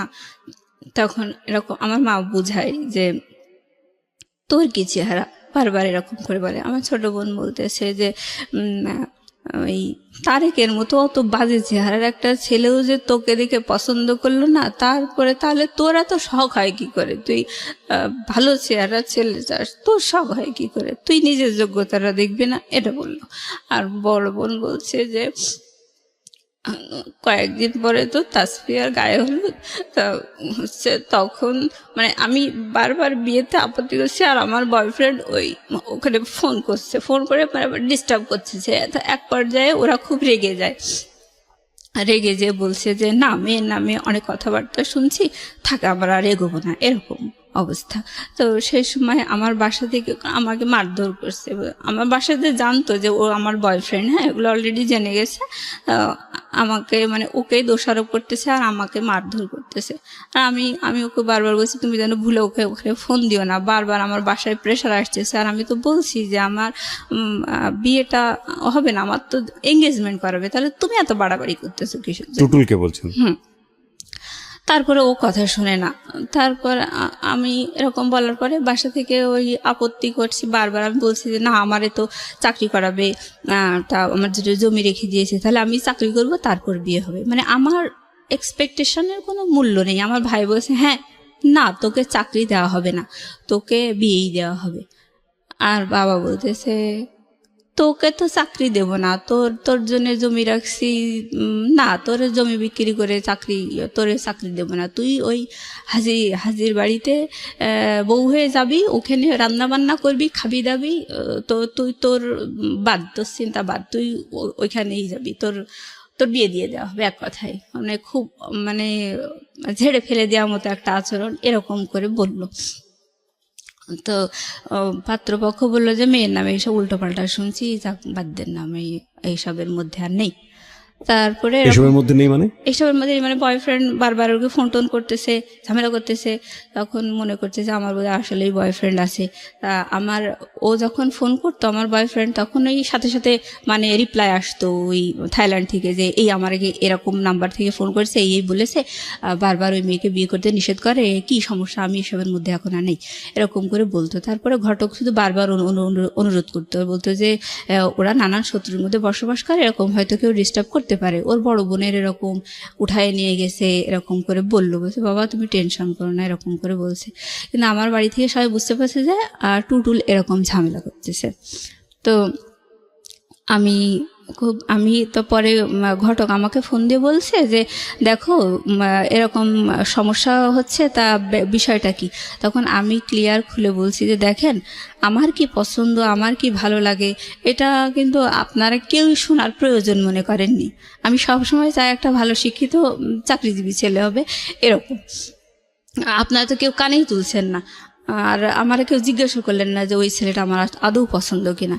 তখন ওই ঘটক বলছে, ও তাহলে তো ওই ছেলেটা মানে থাইল্যান্ডে বারবার ওই পাত্রের কাছে ফোন করছে আর মানে বিয়েতে নিষেধ করতেছে, তাহলে তো তোমার কথার সাথে আমি মিল পাচ্ছি, যে সেই ছেলেটাও শিক্ষিত, মানে ভালো ছেলে, অনেক উল্টোপাল্টা কথা বলছে, আর তোমারও তো দেখি এখানে আসলেই আপত্তি, আমি তো দেখি টুকটাক মিল পাচ্ছি, এরকম বলছে। বলার পরে তখন আমার বাবা বিশাল ক্ষেপে গেছে আমার কথাগুলো শুনে। আমি যে ঘটকে যেভাবে বললাম কথাগুলো, ওটা আমার বাবার পাশে বসে বলছে, মানে আমাকে একদম জিম্মি করে রাখছে। আমাকে যখন একটু ফোনে কথা বলতে দিত তখন মানে আমার বাবা, আমার মা, আমার বোন, ভাই সবাই আমার সামনে বসে থাকতো, আর আমার কাছে রোবটের মতো যা দুটো কথা শিখাই দিত মানে ওগুলোই আমাকে বলতে হতো। এরকম আমি যে নিজস্ব কিছু কথা বলবো সেটা বলার কোনো সুযোগ নেই, আমাকে পুতুলের মতো যা শিখাই দেবে তাই আমাকে বলতে হবে। আমার বাবা বলছে যে বলো সব। তখন ঘটক যেভাবে বললো যে তোমার তো দেখি এখানে মত নেই, তখন আমার আব্বা আমাকে ধমক দিয়ে বললো, এই সব কি কথা বলছিস, তুই বল যে আমার বাবা যা করবে আমি তাতেই রাজি। আমাকে আমার মা পেছন দিক থেকে চুলের মুঠি ধরে একটু খেচে টেচে দিল, এরকম মানে মারধর করলো, চড়চাপড় মারলো আপনার গায়ে। হ্যাঁ, তারপরে আমি বাবার কথাই বললাম যে ঠিক আছে, আমার এরকম শখ ছিল ঠিকই, কিন্তু আমি চাই আমার বাবা যা করবে তাই, মানে বাধ্য হয়ে বললাম আর কি। মানে রাজি হয়ে গেলেন এবং ছেলেটাকে তখন আপনি দেখেননি? না, তখনও দেখিনি।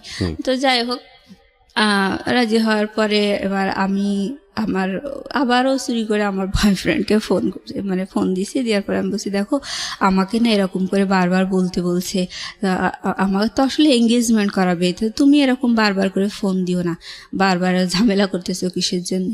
তখন ও বলতেছে যে আচ্ছা ঠিক আছে, আমি আর ফোন টোন দেবো না। বলছে আমি তো তোমার পক্ষেই আছি, তাহলে তুমি বারবার কেন ফোন করতেছো, আর এভাবে মানে মারধর করতেছে, রাগারাগি করতেছে সবাই, তুমিই তো ভুলাচ্ছ সিচুয়েশনটা, তা এরকম কেন করতেছো। তখন বলছে আচ্ছা ঠিক আছে, আমি ফোন দেব না।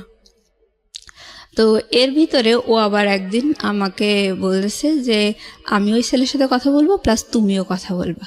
বলার পরে যেভাবে হোক বিয়েটা ভাঙতেই হবে, এনি কস্ট।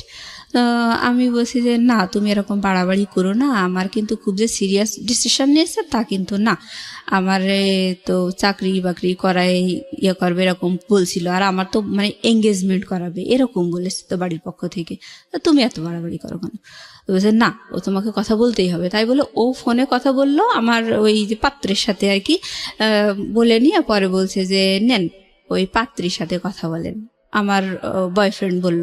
বলার পরে আমি বলছি যে দেখেন ঠিক আছে আমার রিলেশন আছে, ঠিক আছে, বাট আমি যে তাকেই বিয়ে করব এরকম না, আমি সবসময় চাই একটা ভালো শিক্ষিত চাকরিজীবী একটা ছেলে, এরকমই আমার পছন্দ। তো আমার বাবা মা যদি ওরকম একটা ছেলেও ঠিক করে আমি তাতেও রাজি, এরকম কথাটা আমি বলেছি, কিন্তু আড়ালে, হ্যাঁ, ওর সামনে বলিনি, বয়ফ্রেন্ডের সামনে বলিনি। তো এটা বলার পরে ওই ছেলেটা সাথে সাথে ঘটককে ফোন দিয়ে বলেছে যে ওই মেয়ে আমার সাথে কথা বলেছে, ওই মেয়ে এই বিয়েতে আসলে রাজি না, ওর একটা বয়ফ্রেন্ড আছে। বলার পরে ঘটক মানে সেই সন্ধ্যাবেলায় তাড়াতাড়ি করে গাড়ি ভাড়া করে বাসায় চলে এসেছে। এসে বলছে হ্যাঁ আমি কী সব উল্টোপাল্টা শুনলাম, মেয়েও সেই পাত্রের সাথে কথা বলেছে, মেয়ের বয়ফ্রেন্ডও কথা বলেছে, কি ভয়ঙ্কর কথা শুনলাম, আর ছেলের বাবা আমার সাথে খুব বার্গেনিং করছে, রাগারাগি করতেছে। তো তখন আমার বাবা বুঝে ফেলেছে যে আসলে আমি কাজটা করেছি। ওই দিন আমার মা আর আমার মা অসুস্থ ছিল, বাবা আমার মাকে নিয়ে যশোরে গিয়েছিল ডাক্তার দেখানোর জন্যে। তো ওই সময়টা বাসায় আসলে কেউ ছিল না, আমার ছোট বোন ছিল। তো ওই সময়টাতে আমি আসলে এরকম আমার বয়ফ্রেন্ডই আমাকে বাধ্য করেছে ওর সাথে কথা বলার জন্য। তো বাসায় এসে যখন এরকম হুলুস তুলুস কাণ্ড দেখলো, তখন আমার মাও আমাকে মারলো, তারপরে আমার বাবাও খুব দুর্ব্যবহার করলো। করার পরে আমার বাবা ফোন ধরাই দিয়ে বলছে শোনো, তুমি যদি আসলেই কথা বলেই থাকো মানলাম, অসুবিধা নেই, এখন কথা হচ্ছে যে তোমাকে ভয়েস চেঞ্জ করে ওই ছেলের সাথে কথা বলতে হবে, যে যে ওই ছেলেটার সাথে তুমি আসলে কথা বলোনি, এটাই বুঝাতে হবে। তো মানে আমি চারিদিক থেকে ধরা খেয়ে গেলাম দেখে মানে খুব মানে ভীতু হয়ে গেছি। আর মানে আমি তো জিম্মি, আমার বাকশক্তিটাও যেন জিম্মি, এরকম অবস্থা। তো আমি বলছি আচ্ছা ঠিক আছে। তারপর আমার ওই পাত্রটার সাথে আমার বাবা ফোনে কথা বলাই দিল, আমার বাবার ফোন থেকে বলছে যে কথা বলো। এবার আমি ভয়েস তো আর চেঞ্জ করা যায় না, তারপর আমি চেষ্টা করছি, মানে আমি মারধর খেয়ে একেবারে সোজা হয়ে গেছি আর কি। তো আমি যথাসম্ভব চেষ্টা করলাম যে একটু অন্যভাবে কথা বলার জন্য, যে আমার ভয়েসটা যাতে না বুঝতে পারে আর কি। তো ওরকম করে আমি বলছি না, আমার বাবা যা ঠিক করেছে আমি তাতেই রাজি, আমার আসলে কিছু বলার নেই, আপনি যে মেয়ের ভয়েস শুনেছেন সেটা ভুল, ওটা আমি না, এরকম। পরে এখন আমি বলছি তাহলে আপনি বলেন তো দেখি ওই মেয়েটার ভয়েসের সাথে কি আমার মিল আছে? বলছে যে না, আপনার ভয়েসের সাথে কোনো মিল নেই। ওই এ কথাটা বললো। তারপরে আমার বাবা, আমার ফোনের পিছন দিকে আমার বোন, আমার মা একদম কান লাগিয়ে থাকতো, আর ওই পাত্র কি বলছে সেগুলো আমার মা আর বোন শুনতো, আর আমার মা বোন দুজন মিলে আমাকে ওই পেছন দিক থেকে কিলঘুষি মারতো আর ফিসফিস করে বলতো এটা বল ওইটা বল, আমি রাজি, এরকম করে বলতে আর আমি তাই বলতাম। বলার পরে পরিবেশ ঠিক হয়ে গেল। হওয়ার পরে এবার হচ্ছে পাত্র, মানে আমার ওই পাত্রের বাবা আর কি বলছে যে আমি তো একা দেখে আসছি, এবার আমি চাচ্ছি যে আমার ছেলে, বৌমা, মেয়ে, জামাই সবাইকে নিয়ে পাত্রীকে আর একটু দেখে আসবো, আর হচ্ছে মানে এঙ্গেজমেন্ট করাই আসবো না, এরকম বললো। বলার পরে আমি বলছি যে দেখো, আমার বয়ফ্রেন্ডকে বলছি দেখো ওই সামনে শুক্রবার না আমার হচ্ছে এঙ্গেজমেন্ট, ওই তুমি বারবার ফোন দিয়েও কিন্তু পজিশন হলো না, আর আমি তো তাদের হাতে বন্দি আছি, আমার ওই পুতুলের মতো যা বলতে বলছে তাই আমি বলে যাচ্ছি, তাহলে তো এগুলো করে কোনো লাভ হচ্ছে না, তুমি থামো, এঙ্গেজমেন্টটা অন্তত হতে দাও। তারপর মানে এঙ্গেজমেন্ট হবে হচ্ছে আগামীকাল শুক্রবার, আজকে হচ্ছে বৃহস্পতিবার, আজকে আমি বিকেলবেলা আমার বয়ফ্রেন্ডকে জানাচ্ছি যে দেখো আমার আগামীকালকে এঙ্গেজমেন্ট। তা আমি ওরকম বলার পরে আমার বয়ফ্রেন্ড বলছে দেখো আমি খুব দুশ্চিন্তায় আছি, যেভাবেই হোক তুমি এই এঙ্গেজমেন্ট বন্ধ করো, আমি কখনোই চাই না তোমার হাতে এঙ্গেজমেন্টের আংটি উঠুক, আমি একদমই চাই না, যদি এরকম হয় তোমার সাথে আমার রিলেশন কিন্তু ব্রেকআপ হয়ে যাবে। তো আমার বয়ফ্রেন্ড ওভাবে নিষেধ করে দেওয়ার পরে আমি খুব দুশ্চিন্তায় পড়ে গেলাম। পরে হঠাৎ করে আমি ভাবছি কীভাবে বিয়ে ভাঙা যায়, কীভাবে এঙ্গেজমেন্ট ভাঙা যায়, কীভাবে ওদের আশাটা বন্ধ করা যায়, এই দুশ্চিন্তা করতে করতে বাসায় ফিরে আসছি। তোর কি মত এবার বল দেখি, তুই এত ঘুলাচ্ছিস, কি সমস্যাটা কি এবার বল। তো আমি বলছি দেখেন বিয়েটা তো ভেঙেই গেছে, তার টুটুল তো অনেক ভালো স্টুডেন্ট, টুটুলের একটা ভালো চাকরি বাকরি হলে তখন ওর সাথে আমাকে দিয়েন বিয়ে। এই কথাটা আমি যখনই বলেছি, বলার পরে আমার মা সে চোখ বন্ধ করে উল্টো পাল্টা সারা গায়ে আমাকে বাড়ুন দিয়ে মারতে মারি চোটে বোধ হয় আমি সারা ঘরে আমি হিসু করে ফেলছি। হ্যাঁ, ওহো, কাপড় চোপড় নষ্ট হয়ে গেছে। আর আমার ভাই বারবার ঠেকাচ্ছে, বলছে থাক আর মারতে হবে না, মারতে হবে না। আর আমার বড়পা যখনই বারবার বিয়েতে একটু বাধা আসছিল তখনই আমার বড়পা খুব রেগে যেত, ও বলতো যে ওরে বাবা তাহলে তো টুটুলের সাথে হয়তো ওর বিয়ে হবে, এরকম ওর তো স্বপ্ন ও একাই বিসিএস ক্যাডার হবে, হ্যাঁ, টুটুলের সাথে কোনোভাবেই যেন আমার না হয়, এই যার জন্য ও বেশি খেপে যেত। তো আমাকে যখন মারধর করছে তখন আমার বড়পা বলছে যে ঠেকাচ্ছিস কিসের জন্যে, মারুক ওকে মারুক, পাক্কা শয়তান, আর অনেক শয়তান, অনেক হারামি, কতভাবে যে আমাদেরকে হ্যারাস করলো, ওকে কি খারাপ ছেলের সাথে দেওয়া হচ্ছে, এরকম করে মারিস চোটে। আমি বলছি আচ্ছা ঠিক আছে, আমি ওই মোবাইলে বিয়ে করতেই রাজি আছি। তখন আমার মা বলছে যে ভূত না ঝাড়ালে হয় না, এভাবে বলছে। বলার পরে যাই হোক আমি বিয়েতে রাজি হয়ে গেছি দেখে আমার বয়ফ্রেন্ডের সাথে আমি কথাবার্তা বন্ধ করে দিছি।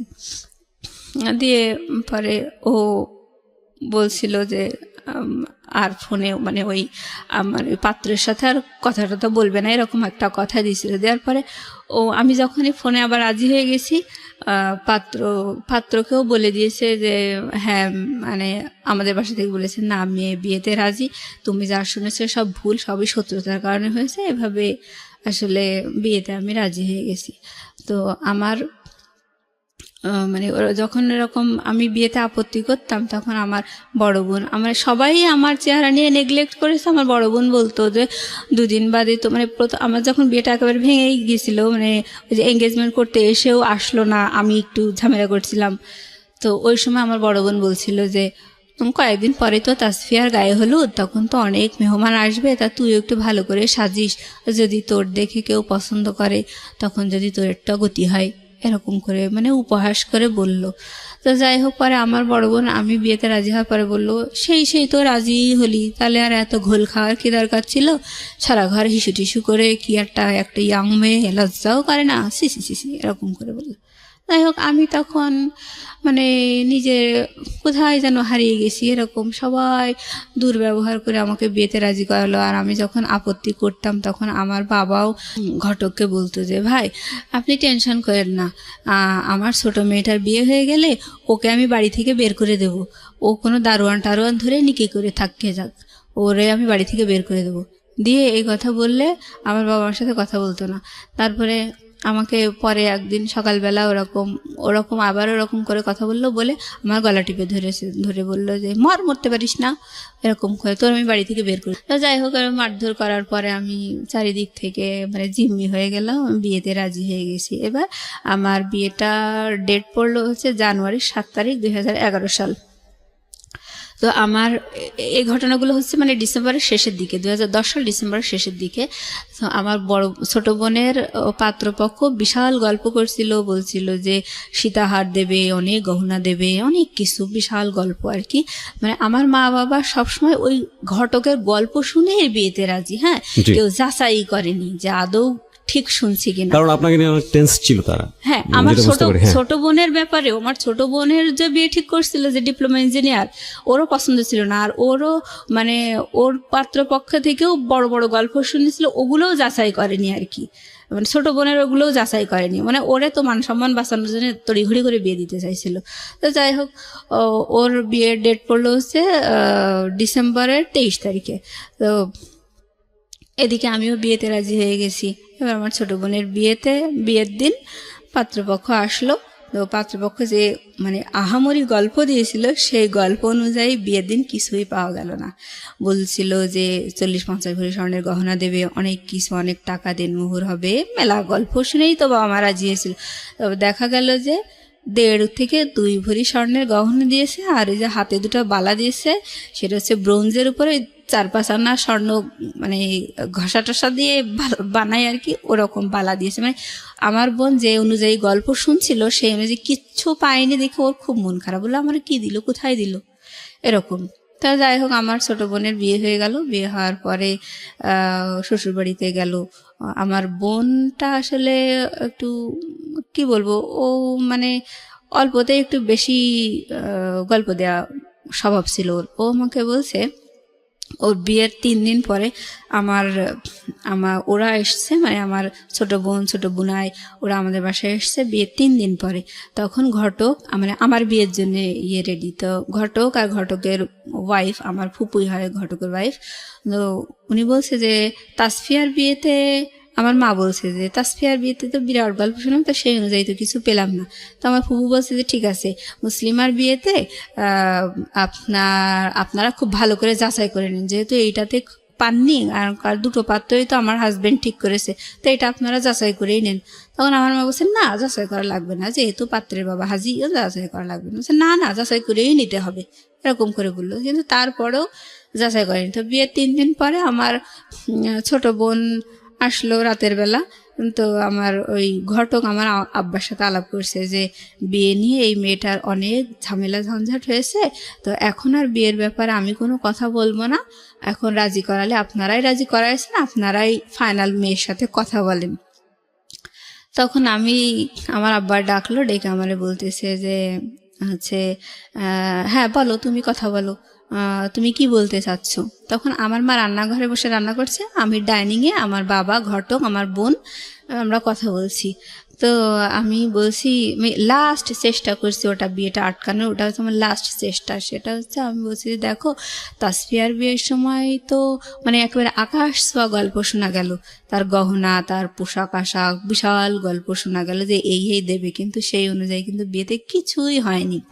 তাহলে আমাকে অন্তত এঙ্গেজমেন্ট করায় রাখো, তারপর সব কিছু যাচাই টাচাই করে নিয়ে উনি তো 6-7 মাস পরে আসবে, তখন আমার বিয়ে দিও। এই কথাটা কেবল আমি বলছি, ওটা আমার বিয়ের ভাঙা। তখনও আমি মানে মন থেকে রাজি না, তো মার খেয়ে রাজি হয়েছি। তা ওই সময় ওটা যখন বললাম, তখন আমার মা রান্নাঘর থেকে বলছে, আর একটু বাড়ুন দিয়ে মারবো নাকি, এরকম বলছে আমার মা। আর আমার বাবা বলছে যে তাসফিয়ার বিয়েতে কি পাওয়া গেছে কি পাওয়া যায়নি ওসব তোমার দেখার দরকার নেই, তুমি এই বিয়েতে রাজি, তুমি এখন কথা বলো। তো আমি দেখলাম যে না, আর আসলে বলার আর কিছু নেই। মনে মনে বললাম, পরে আমি বসে আচ্ছা ঠিক আছে, তোমরা যাবার তাই করো। মানে আমি মানে কেমন আমার মনটা অন্য একটা জগতে, অন্ধকারের মধ্যে হারিয়ে গেছে। হতাশা, মানসিক আঘাত, কষ্ট, দিকে বয়ফ্রেন্ড তো মেলা ঘুলাইয়ে দিল। তো যাই হোক, আমি বললাম আচ্ছা ঠিক আছে। তখন আমার বাবা বললো যে ঠিক আছে, তুমি হাজী সাহেবের সাথে কথা বলো। পরে আমি বলছি কি কথা বলবো? বলছে যে তুমি যে চোখের সমস্যার কথা বলছিলা, উনি কষ্ট পাইছে, তুমি এখন তার কাছে ক্ষমা চাও। আমি কিন্তু সত্যি কথা বলছি যে আমার চোখের সমস্যা, অথচ তার জন্য আমার বাবা হাজী সাহেবের কাছে আমাকে ক্ষমা চাওয়ালো। যে আমি অন্যায় করছি, ভুল করছি। না, আমি তাই বললাম যে আঙ্কেল সরি, বুঝতে পারিনি, আপনি আমারে মাফ করে দেন। মানে আমি সবার হাতের পুতুল, তো আমি ওইভাবেই বলছি। বলার পরে হয়ে গেল, বিয়েতে আমি রাজি। তারপরে জানুয়ারির 7 তারিখে আমার বিয়ের ডেট পড়লো। আমার ফোন মানে ওটাতে তো শুধু মেমোরি ছিল। আমার মা বলল, মানে যখন ওই আমাকে মেরে ধরে বিয়েতে রাজি করা ছিল বাড়ুন দিয়ে, তখন বলছে এই ফোনের মধ্যেও নিশ্চয়ই কোনো ঝামেলা আছে, তাই বলে ওইটাও কেড়ে নিয়েছিল। হ্যাঁ, পরে যাই হোক, পরে আমাকে বলল যে আমি বিয়েতে রাজি হওয়ার পরে আমাকে দেখতে আসবে আরও একবার, আমার ওই হাজী সাহেব আর একবার দেখতে আসবে পরের দিন। আমাকে বললো ভালো ড্রেস আপ করে রাখো, উনি আসবে, দেখে যাবে। আসলো, আসার পরে দেখা টাকা করে গেল। এবার জানুয়ারির 7 তারিখ বিয়ের ডেট পড়লো। তো ওই বিয়ের দিন আমার ছোট বোন, ছোট বোনাই আসছে। তো আমার ছোট বোনাই বলছে আমার মাকে যে আম্মা হচ্ছে আপি, আমি যতদূর শুনেছি যে আপিকে আপনারা যথেষ্ট মেরে ধরে রাজি করাইছেন, তা পাত্র তো আমরা কেউই দেখিনি, তাহলে এভাবে মোবাইলে বিয়ে দেওয়াটা কি ঠিক হচ্ছে? তার চেয়ে বরং এঙ্গেজমেন্ট করায় রাখেন, আমরা সবাই মিলে আরেকটু দেখি যে আমরা যা শুনেছি সেগুলো আদৌ সত্যি কিনা। তখন আমার মা বলছে, ওরে বাবা, ছেলেটার 250 বিঘা জমি আছে, ছেলের বাবার 250 বিঘা জমির মালিক, তাকে 30 বিঘার উপরে বিল আছে, তারপরে ছেলেটা 10 লক্ষ টাকার গহনা নিয়ে এসেছে, তুমি এসে ভালো আর কি কি বলছো? বাদ দাও, তোমরা ছোট মানুষ, তোমরা বোঝো না, আসলে বাদ দাও, মোবাইলেই বিয়ে হবে। এবার ছেলেপক্ষ চলে আসছে মাইক্রোওয়েভ করে। তো এখন আসার পরে আমার যে মানে কাজী নিয়ে আসছে আমার বাবা, কাজী আনার পরে কাজী বলছে যে মোবাইলে বিয়ে কি, এটা শরীয়তসম্মত না, এটা আমি পড়াতে পারবো না, আর এই ধরনের বিয়ে টেকেও না, এরকম বোকার মতো সিদ্ধান্ত কেন নিচ্ছেন আপনারা?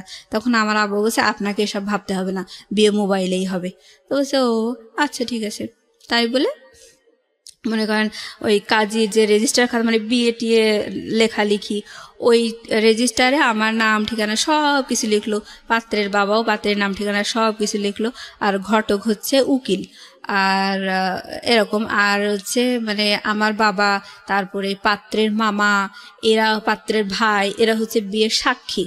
তা হওয়ার পরে আমাকে মানে এসেছে আমার কাজী প্লাস ওই পাত্রপক্ষের লোকজন, মানে আমার রুমে আসছে, এসে ওগুলো সই টই সব করা আছে, আমি সই করে দিয়েছি, এই পাত্রের ঠিকানা এইগুলো বলে টলে বলছে আপনি কি রাজি, আপনি কি কবুল বলছেন? তখন আমি বলছি যে কবুল। ছেলেটাকে দেখিনো? না না না না, আমি দেখিনি। আমি মোবাইলে কবুল বলিনি, আমি কবুল বলছি হচ্ছে কাজীর সামনে। ও কাজী, ওখানে আমার বাবা, তারপর কাজী, ঘটক, মানে পাত্রের বাবা, পাত্রের ভাই, এগুলো সবাই আমার রুমে, সবাই দেখছে যে আমাকে কবুল পড়াচ্ছে, আমি কবুল বলছি। তখন মোবাইল ছিল না কানে? আমি ছেলেটাও শুনে নাই? না না না, ছেলেটাও শুনে নাই। তা আমি এভাবে কবুল বলছি, আমাকে 3 বার কবুল বলতে বললো, আমি 3 বার কবুল বললাম। বলার পরে ওনারা আমার রুম থেকে বেরিয়ে গেল। তা দেনমোহর করছিল 1 লক্ষ টাকা। তো এভাবে আমি আর কবুল বলানো, আমি ওদের সামনে কবুল বলছি, আমি ফোনে কবুল বলি নাই, আমার কবুল বলার সাক্ষীও না ওনারা। তো যাই হোক, আমি কবুল বলার পরে ওনারা আমার রুম থেকে বেরিয়ে গেলেন। বেরিয়ে যাওয়ার পরে ড্রয়িং রুমে ওনারা সবাই বসে আছেন, পাত্রপক্ষের সবাই, আমার ছোট বুনাই, আমাদের বাড়ির সবাই। আমি ছিলাম না, আমি দরজার কাছে, ড্রয়িং রুমে দরজার কাছে আমি দাঁড়িয়েছিলাম। এখন পাত্র হচ্ছে মানে কাজী হচ্ছে কানে মোবাইলটা নিয়েছে, নিয়ে ওই নাম ঠিকানা সব বলছে, বলে পাত্রকে বলছে বলেন কবুল, বলেন কবুল, এরকম। তো উনি ওই পাশ থেকে কবুল বলছে। আসলে ওই পাত্র বলছে না কে বলছে সে আল্লাহ জানে। না না না, লাউড স্পিকারও দেয়নি। তো কবুল ওইভাবে আসলে বিয়েটা হলো মোবাইলে, সে কবুল বলল, কিন্তু ওই কাবিন নামায় পাত্রের কোনো সিগনেচার নেই, মানে পাত্র উপস্থিতি নেই আর কি। সে বিদেশ থেকে মোবাইলে কবুল বলল, আর আমি দেশে থেকে। তাও আপনারা কেউ শোনেননি সেই কবুল? না, আমরা কেউ শুনিনি সেই কবুল। তো যাই হোক, এবার ওই দোয়া দরুদ পড়লো আর কি, কলেমা এগুলো পড়ে নিয়ে একটু মোনাজাত করলো। সেই সময় ওই আর কি লাউড দিল আর কি, লাউড দিয়ে ওইখান থেকে পাত্রের তার ওই 2-4টা বন্ধু টন্ধু নিয়ে ওই একা একা সেখানেও সে কি পড়ছে দোয়া দরুদ, আর এরাও পড়ছে, মানে এটা লাউডে হয়েছে আর কি। তো কবুলটা লাউডে হলো না কেন? কবুলটা লাউডে হলো না মানে ওরা ওই সময় আসলে বোঝেনি যে এটা লাউডে করতে। আর আমার বাবা মায়ের বিশ্বাস হচ্ছে যে হ্যাঁ আমরা মোবাইলেই বিয়ে দিচ্ছি, ব্যাস। তারা জাস্টিফাই করছে না যে আসলে ছেলেটা কবুল বলছে নাকি আদৌ বলছে না, এগুলো কেউ জাস্টিফাই করছে না। আর তারা মাথায়ও আসেনি যে আদৌ কবুল বলছে, বা ওই কবুল শব্দটা তাদের শোনার আগ্রহ এরকম ছিল না। তাদের কথা হচ্ছে এই মোবাইলই তো বিয়ে দিচ্ছি এই। আর তাদের সবচেয়ে বেশি আত্মবিশ্বাস ছেলের বাবা হাজি, সুতরাং তারা কখনোই ফাঁকি দেবে না, এই ধরনের একটা মানে ট্রাস্ট তাদের মধ্যে। তো যাই হোক, বিয়ে হয়ে গেল। হওয়ার পরে আবার আমার শ্বশুর হয়ে গেল হাজি সাহেব। তো আমরা সবাই মানে একসাথে ডাইনিংয়ে বসে খাওয়া দাওয়া করলাম।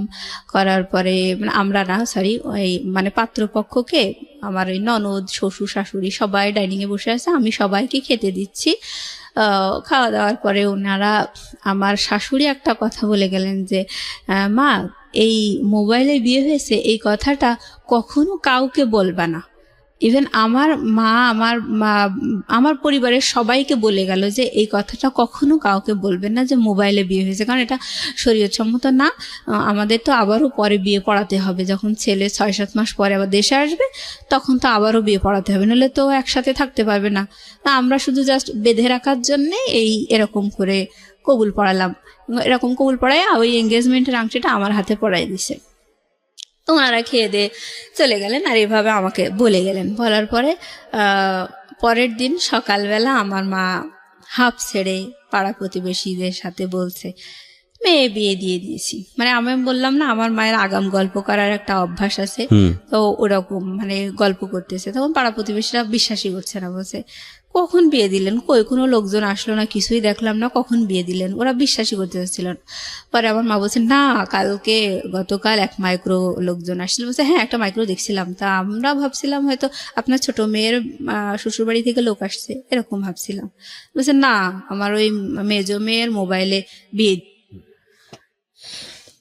তো পাড়া প্রতিবেশীরা বলতে লাগলো যে মোবাইলে বিয়ে দিলেন, এটা মোবাইলে আবার বিয়ে হয় নাকি? তখন আমার মা বললো যে না, আসলে ওদের খুব আগ্রহ ছিল, এঙ্গেজমেন্ট করাতে চাইছিলাম, ওদের এত আগ্রহ দেখে মোবাইলেই দিলাম। তো ওরা বললো তো ভালোই তো, পরপর 2টা মেয়ে বিয়ে হয়ে গেল, ভালোই তো হয়েছে। আর আমার মা তো বিশাল ঘটক যেমন গল্প করছে ঠিক সেইভাবেই সেই গল্পগুলোই বলতে লাগলো পাড়া প্রতিবেশীদের সাথে। তো বিয়ের মানে 2 দিন পরে আমার শ্বশুর বললো যে বাড়িতে তো আমরা শুধু বুড়াবুড়িই থাকি, তো বৌমাকে একটু বেড়াতে নিয়ে যাবো, 1 দিন রেখেই মানে আবার দিয়ে যাব, তো মানে একটু দেন। তাই বলে আমাকে বিয়ের 2 দিন পরে আমার শ্বশুর এসে আমাকে একটু নিয়ে গেল বেড়ানোর জন্য। তো গেলাম শ্বশুর বাড়িতে।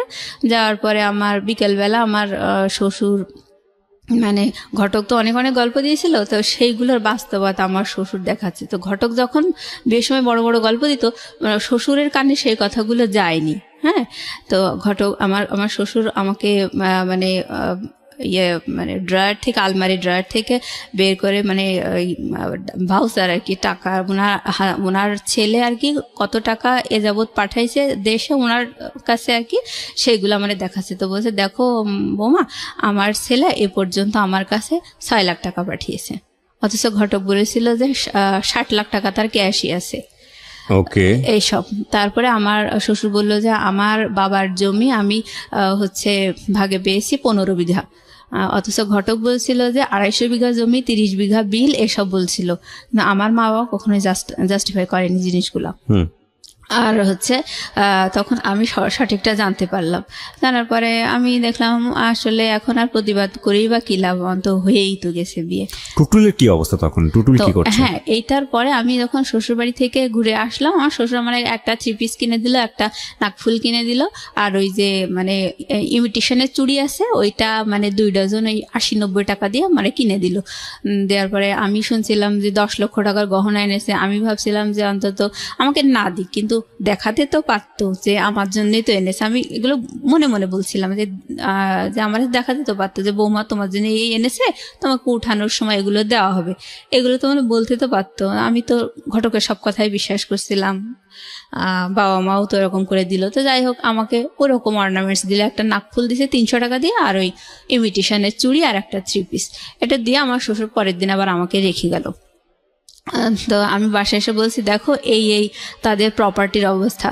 তখন আমার মা ঘটকের মানে মনে মনে মানে আমার সাথে বলতেছে, খুবই অভিশপ্ত শয়তান হচ্ছে আমার ছোট মেয়েটার জীবনটা এভাবে নষ্ট করলো, আমার মেজ মেয়ের জীবনটা এভাবে নষ্ট করলো। তো বলছি কেন ঘটকের দোষ দিচ্ছেন কেন?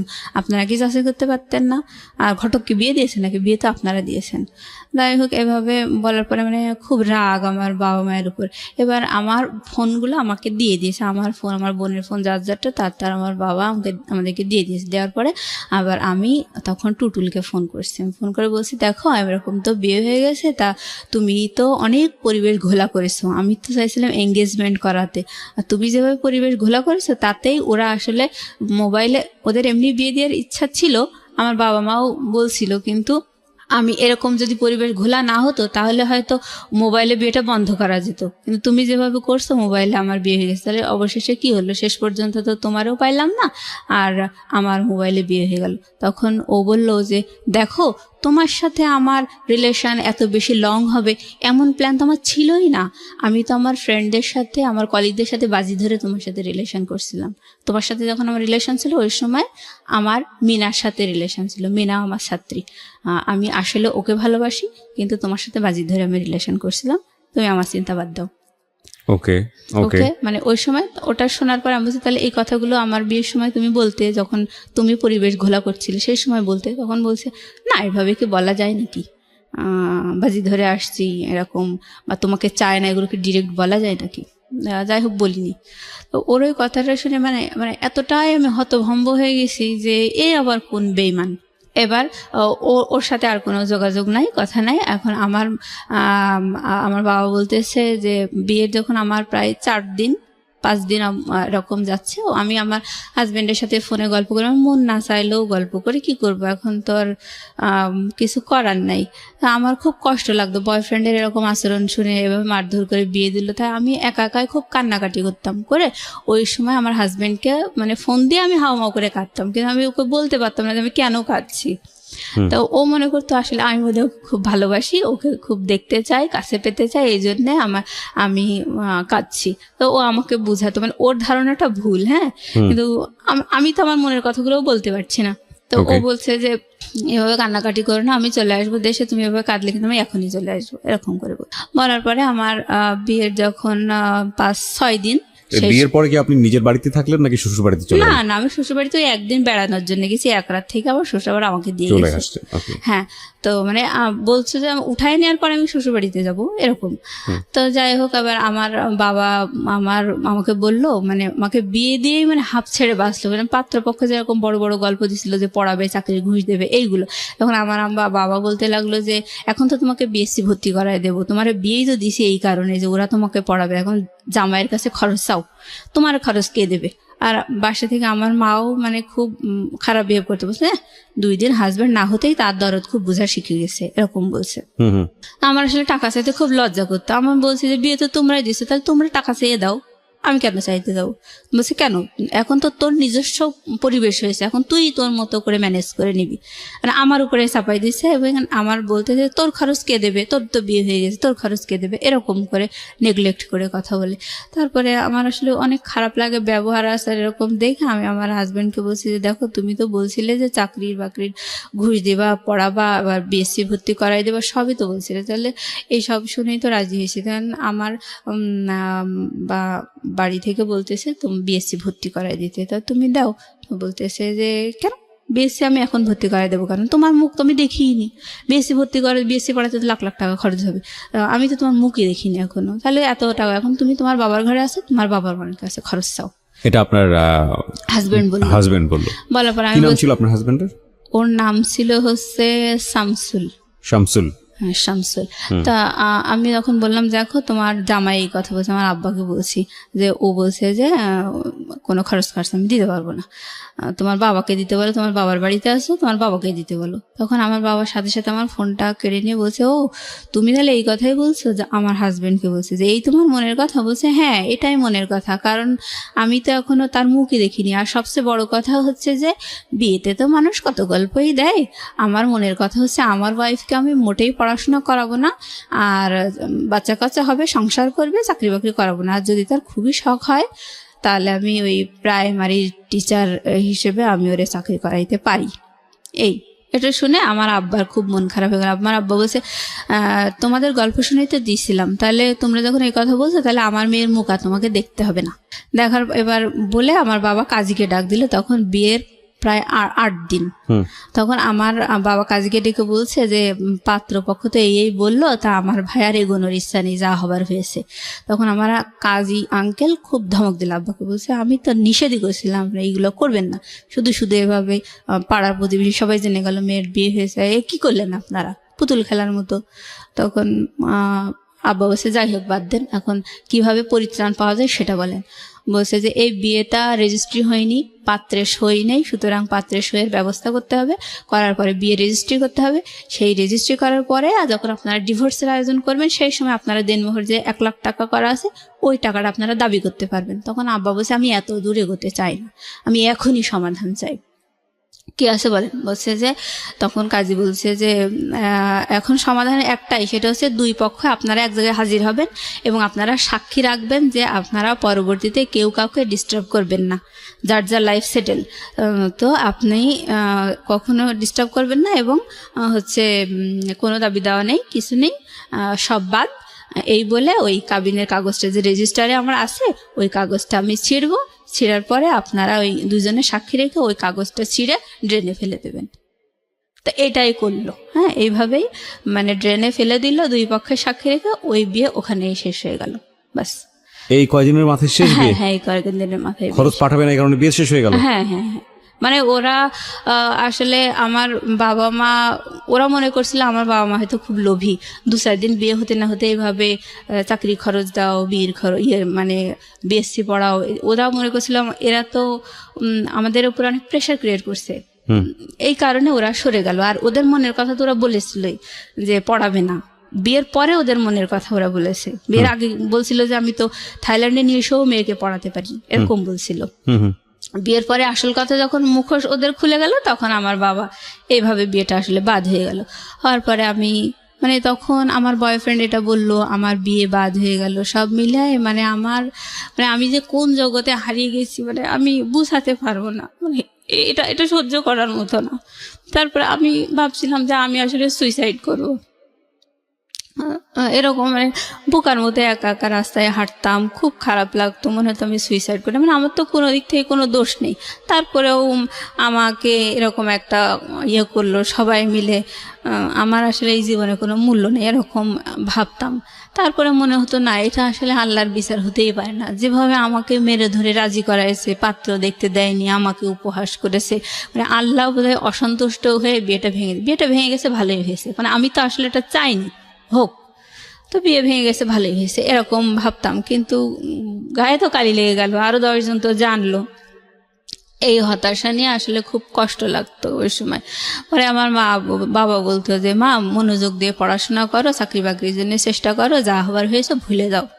মানে তাদের কথা হচ্ছে ওসব কোনো ব্যাপার না, ভুলে যাও, খুব সহজেই বলতো আর কি। তো আমি তখন খুব রাগ হতাম যে হ্যাঁ তোমরা তো সবাই মিলে মেরে ধরে এরকম করলে, তাহলে এখন অমনি বলছো ভুলে যাওয়া এত সহজ নাকি সব কিছু? আমার মনের উপর কতটা প্রেশার এসছে, আমি কত কষ্ট পেয়েছি, এগুলো তো তোমরা জানতে চাও না। তখন আমার মা আর আমার বোন বললো এগুলো তো এসব তোর কপালে ছিল, কপাল মানিস না কিসের জন্য, এগুলো সব তো তোর কপালে ছিল, এভাবে বলতে লাগলো। কপাল। তো আমি আসলে এইসব কথাগুলোর কোনো মানে আমি দিক বিদিক শূন্য হয়ে যেতাম। এরকম এক একটা মানে আশ্চর্য করা অন্যায় কথা শুনে আমার কাছে খুব খারাপ লাগতো, কিন্তু আমি আসলে প্রতিবাদ করতাম না। মানে আমি জানি যে সবাই আমার সাথে এরকমই দুর্ব্যবহার করে, যার কারণে আমি সবসময় চুপচাপ থাকতাম, কোনো প্রতিবাদ করতাম না। তো অনেক কষ্ট লাগতো। আমি মানে যখন আমার খুব খারাপ লাগতো আমি তাহাজ্জুদের নামাজ পড়তাম, মানে কান্নাকাটি করতাম। আমার ওই সময় মানে এত বেশি খারাপ লাগতো, আমি কোরআন শরীফ মানে এইভাবে আমি নিজের কষ্টগুলোকে মানে কম করার চেষ্টা করতাম। তো আমার মানে খুব প্রত্যেক বছর আমি চাকরি পরীক্ষায় টিকার পরে আমার খুব কষ্ট করে মানে আমার এই 16 সালে চাকরি হয় আর কি। আমি প্রতি বছর চাকরি পরীক্ষায় টিকি, যখনই আমার চাকরি হয় না তখনই আমার সরকারি চাকরি, হ্যাঁ সরকারি চাকরি। তা আমার মা আমাকে বলে যে তোরে আল্লাহ ঘৃণা করে, এই জন্য তো চাকরি হয় না, তোর মনে করো দূরভিসন দিছিল এই জন্যই তো চাকরি হয় না। এরকম এক এক সময় যখনই দেখা যায় যে ভাইবার রেজাল্টে আমার রোল নাম্বার আসেনি, তখনই আমার মা এক একটা উদ্ভট কথা বলতো, এরকম করে মানে আমাকেই সবসময় দোষারোপ। তা আমার খুব কষ্ট লাগতো। তা অবশেষে অনেক চেষ্টা করতে করতে আমার 2016 সালে চাকরি হয়েছে আর কি। মানে ওই সময় আমার বাবা আবার অ্যাক্সিডেন্ট করে পা ভেঙে যায়। তো আমার চাকরি হওয়া দেখে আর আমার বাবা অসুস্থ, ওই অবস্থা দেখে আমার সংসারের সমস্ত দায়িত্ব আমার ঘাড়ের উপর এসে পড়লো। ইভেন আমার বাবা বলতে লাগলো যে হ্যাঁ আমি অসুস্থ, তা আমার ট্রিটমেন্টের জন্য তুমি লোন নাও। তো এই অবস্থায় আমি সংসার ঠেলছি, লোন আছে, সেই লোনের কিস্তি দিচ্ছি, এরকম করেই মানে আমার বর্তমান লাইফ চলছে। তো এখনও বিয়ের প্রস্তাব আসলে আমার মায়ের পাড়া প্রতিবেশীরা বলে দেয় যে ওই মেয়েটা একবার বিয়ে হয়েছিল, মানে ভাঙার চেষ্টা করে এক কথা। এখন আমার একটা সরকারি চাকরি হয়েছে, এখন তো আমার একটু ডিমান্ড হয়েছে এই। তো সেই হিসেবে যখন আসে পাড়া প্রতিবেশীরা শত্রুতা করে ওই বিয়েটার কথা বলে ভেঙে, হ্যাঁ ওই মোবাইলে বিয়েটার কথা বলে ভেঙে দেয়। তো কিন্তু পাড়া প্রতিবেশীরা সবাই জানে যে আমি আমার হাজবেন্ডকে দেখিয়ে দিই চোখে, এইটা কিন্তু বলে না। পরে তো পাত্রপক্ষ যখন বেশি আগ্রহ নিয়ে আমার মায়ের কাছে জিজ্ঞেস করে যে ঘটনাটা কি, কারণ অনেক ম্যারিড মেয়েদেরও তো বিয়ে হয় তাই না। তো আমার মায়ের কাছে যখন যায় তখন আমার মা বলে যে না, পাড়া প্রতিবেশীরা যা বলছে সব মিথ্যা কথা, এরকম কিছুই হয়নি। তখন তো বিষয়টা আরো জটিল হয়ে যায়। এবং সবাই মনে করে যে না, বাবা মা তো সন্তানের দোষ ত্রুটি ঢেকে, তাহলে পাড়া প্রতিবেশীরাই ঠিক বলছে, নিশ্চয়ই মেয়ে কোনো কেলেঙ্কারি করছিল আর ওর বাবা মা গোপন করছে। তার মানে সবাই ভাবে যে ওই বিয়েটা আসলে আমি খারাপ, আমি পালিয়ে গিয়ে বিয়ে করছিলাম, কোনো একটা অ্যাক্সিডেন্ট, আমারই দোষ, এটাই পাত্রপক্ষ ভাবে আর মানে বিয়ে ভেঙে যায়। তার মানে চিন্তা করে দেখুন যে ও কিন্তু এখন ইডেনে পড়াশোনা করছে, ও কোনো পরিচয় এখানে গোপন করেনি এবং খুব সাহসীভাবে নিজের ভূমিকা এখানে এসে তুলে ধরেছে যে ইডেনে পড়াশোনা করছে। আপনি মাস্টার্সে পড়ছেন না? জি জি। কোন সাবজেক্টে পড়ছেন? পলিটিক্যাল সায়েন্সে মাস্টার্সে পড়ছে, ডিপ্লোমা করাও এবং একটা সরকারি চাকরি করে। আমি গ্রাজুয়েশন এখান থেকেই করছি, ইডেন থেকে গ্রাজুয়েশন করে, ইডেন থেকে গ্রাজুয়েশন করা, ইডেনে মাস্টার্স করছে এবং একটা সরকারি চাকরি করছে একটা মেয়ে, এবং দেখতে শুনতে যথেষ্ট সুন্দর মাশাআল্লাহ। আমি ছবি দিয়ে দিয়েছি, আমার ফেসবুক পেজে আছে এবং ইউটিউবে আপনারা আসলে দেখতে পাবেন। এই মেয়েটার শুধুমাত্র পারিবারিক অবহেলা এবং ভুল সিদ্ধান্তের কারণে সামাজিকভাবে সে কতটা বাধাগ্রস্ত হয়ে একটা অনিশ্চিত ভবিষ্যতের দিকে চলে যাচ্ছে। তো আপনি আজকে কেন আসলেন জীবন গল্পে এই গল্পটা বলার জন্য, এবং এত নিজেকে একেবারে প্রকাশ করে কোনো পরিচয় গোপন করেননি, ছবি দিয়ে কেন আপনি সাহসী ভূমিকা নিতে গেলেন? আমি আসলে সাহসী ভূমিকা নিয়েছি কারণ আমি আমার দিক থেকে অলওয়েজ রিয়েল। ওকে, আমি কখনো মানে ঢাক গুড় এই ধরনের মানে আমার মা যেভাবে ঢেকছে দোষগুলো, আমি এগুলো পছন্দ করি না। আর কথা হচ্ছে আমি কখনো মানে কোনো কিছু জটিল বা রহস্য রেখে, কোনো কিছু গোপন রেখে, ভুল ত্রুটি গোপন রেখে আমার কোনো স্বার্থ উদ্ধার হোক, এটা আমি কখনো চাই না, আমি পছন্দ করি না এগুলো। তো আমার মা যেভাবে গোপন করছে এটা আসলে তারই দোষ, মানে এগুলো তো তারাই দিয়েছে, দোষ তো তাদের। এখন তারা এগুলো মানে স্বীকার করছে না, স্বীকার করলে দেখা যাচ্ছে হয়তো পাত্রপক্ষ তাদের সাথে বার্গেনিং করবে যে কেন এভাবে বিয়ে দিলেন। আচ্ছা আর আচ্ছা আমার মা তো নিজেদের দোষ মোটেই ধরতে চায় না। আচ্ছা আর কথা হলো যে কপালে ছিল, এই হলো বলতো সব সময়। তো যাই হোক, এখন এইভাবেই বাধাগ্রস্ত অবস্থায় আছে। তো আমার মা আপাতত একটা ঘটক ধরেছে, সেটা তারই একটা দুলাভাই। হ্যাঁ, তো তাকে বলেছে যে আমাদের এলাকায় অনেক শত্রুর মধ্যে আমি বসবাস করি, আমার মেয়ের বিয়ে বারবার এভাবে ভেঙে যাচ্ছে, তো আমি চাই যে মেয়েকে অন্য জায়গায় এনে বিয়ে দিতে। এটা আমার মা আপাতত, মানে এটা আমার ইনস্ট্যান্ট এই ধরনের আচরণ আমি পাচ্ছি আর কি বর্তমানে। যেটা আপনার জন্য ভবিষ্যতে ভালো হবে না বলে না, মনে ভালো করছেন হবে না, না? কারণ তারা কোনোভাবে আমার বিয়েটা স্বীকার করছে না। কিন্তু বিয়েটা তো আসলে কিছুই না, আমি আমার হাজবেন্ডকে চোখেও দেখি না, আমি চিনতেও পারবো না কার সাথে বিয়ে হয়েছে। তাহলে আপনি আজকে রেডিওতে, আমি যদি ভুল না করে থাকি, আজকের এই জীবন গল্পটা বললেন মূলত একটা উদ্দেশ্য নিয়ে, যে আপনি আপনার একটা ম্যারিড লাইফ চান এবং এমন একটা ছেলেকে চান যে ছেলেটা আপনাকে পুরোটা জেনে শুনে বুঝে তারপরে আপনার জীবনে আপনাকে এবং আপনার জন্য আমাকে হাত যাচাই বাড়ায়। করে নেবে, আমার সাথে কথা বলে। ইভেন আমার যে আপনি কি ধরনের ছেলে চান? আমি চাই, মানে আমি একটা সরকারি কর্মকর্তা, আমি কিন্তু ঝাড়ুদার না, আমি একটা অফিসার। তো আমার হাজবেন্ডও একটা অফিসার হবে, বা সে আমার সাথে এক ধাপ একটু বেশি, আমার 10ম গ্রেড, হ্যাঁ, আর সে 9ম গ্রেড হোক, এরকম। আচ্ছা, যদি এরকম না হয়, এরকম না হয় বা বা ভালো, এরকম পেলেন কিন্তু মানুষ ভালো না, আপনার ওইটা। জায়গা থেকে তো আমি সবসময় এখন মনে প্রাণে চাই যে হাজবেন্ড যেহেতু একটা আপন জিনিস, তো ওই মানুষটার কাছে আমার জন্য কি আছে ওই মানুষটা আমি পেতে চাই, সে ভালো হোক বা খারাপ হোক। তখন ওই লাইফটাই গেলে দেখা যাবে আমার লাইফটা কমপ্লিট হয়ে যাবে, জন্ম বিয়ে সব মিলায় কমপ্লিট। আমি শুধু দেখতে আগ্রহী যে আমার সত্যিই কপালে এত কিছুর পরেও আমার ভাগ্যে আসলে ভালো কিছু আছে কিনা।